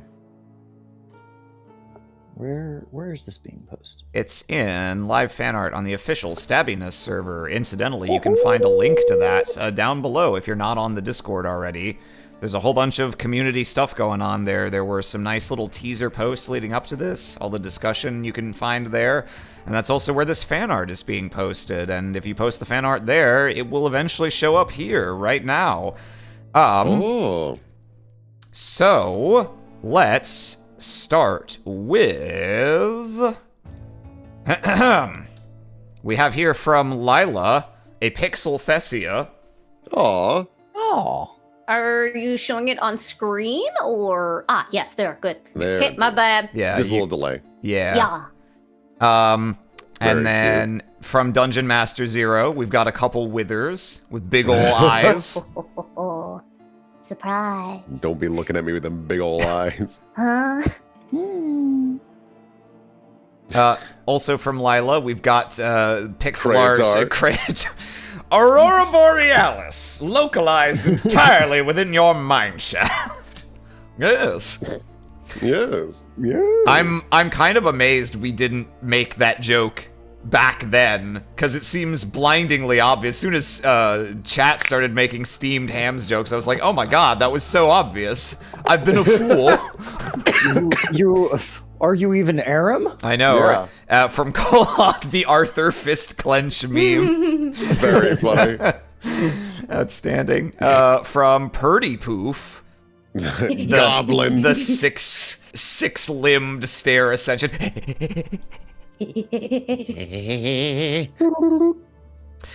Aw, From Paint Pal. The beanies. the beanies. Begins. Speaking of them big ol' eyes. Them big old eyes. Thank you. And the Wither. Big eyes.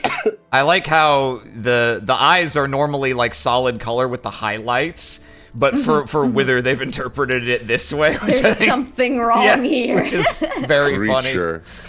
Certified creature. Thank you, Paint Pal. Ah, yes, from Oz. Yeah. Bro, I made myself lightheaded trying to finish this in time for stream. Oh, you didn't need to. But I it, wanted to. but it did come out looking fucking awesome. It So does look that's real great. good.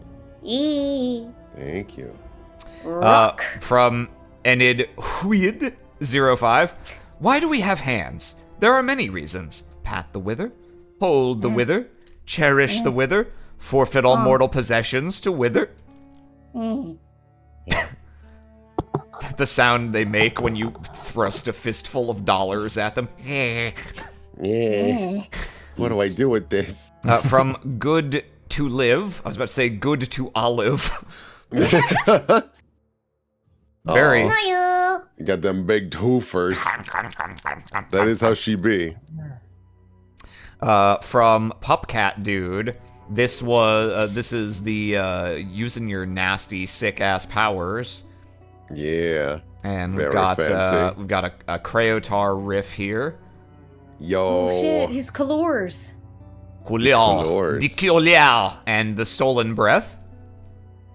Ooh, scary. I That'll like- kill you. Yeah, I know. I like the rainbow color here. Is really cool. I'm breathing in. I'm breathing in the chemicals. Whoa. From Dungeon Master Zero, we have an additional Wither. Like Surskit. Ooh. And also from Dungeon Master Zero, the full body. Fashion. That's awesome. Loverly. Whoa. Such intent. Such aura. Such Much. questionably menace, question mark? We don't know yet. Intense. We'll find out. Intensity, for sure. Ooh. Very cool. Well, thank you, folks. Yeah, thank you so much you. for the fan art. I realized I really kind of blew past a lot of the basic introduction of like what's the game and stuff at the beginning. If you have questions about what you just bore witness to, the Stabbiness Discord linked below, and I don't know if Aloha's in chat. Maybe you want to drop an additional link here. Is the best ways to get information. It was on the schedule there. There's a whole bunch of extra lore drops and stuff. So consider yeah, there you go, Moobot. I mean, Aloha, Moobot via Aloha. Thank you for that. Yeah, Discord's there, and this is going to be a regular running show. So if you'd like to see more of this story, if you'd like to see Austin's character, Oh, come on, please. come on back You next. gotta come see him. Come on back next week for the freak off of the century between these two. And I could ramble for a while, but it's late and I don't want to keep anyone else. So I'm just gonna say one more time, thank you everyone. It's my first time running Sentiment. It's honestly my first time running a full-on game, GM'd, designed for audience consumption. So I'm so delighted that so many people stuck around and watched the whole thing. And it means a lot to me. And I really hope you enjoyed yourselves tonight. And I hope the players enjoyed themselves as well. Remember when we did this? It was a while ago, but I hope you enjoyed it.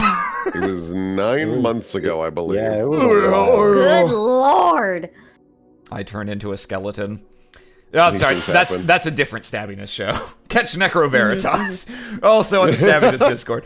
But for now, yeah, we're gonna sign off here, and we'll be back next week. Twitch.tv/Stabbiness at 6 p.m. Eastern on Wednesday, and this the VOD of this will also be going up on the Stabbiness YouTube tomorrow. So if you'd like, if you prefer to catch your stuff after the fact on a platform that, if we're being honest, is a little better for watching non-live content, then you also have your option there. Gosh,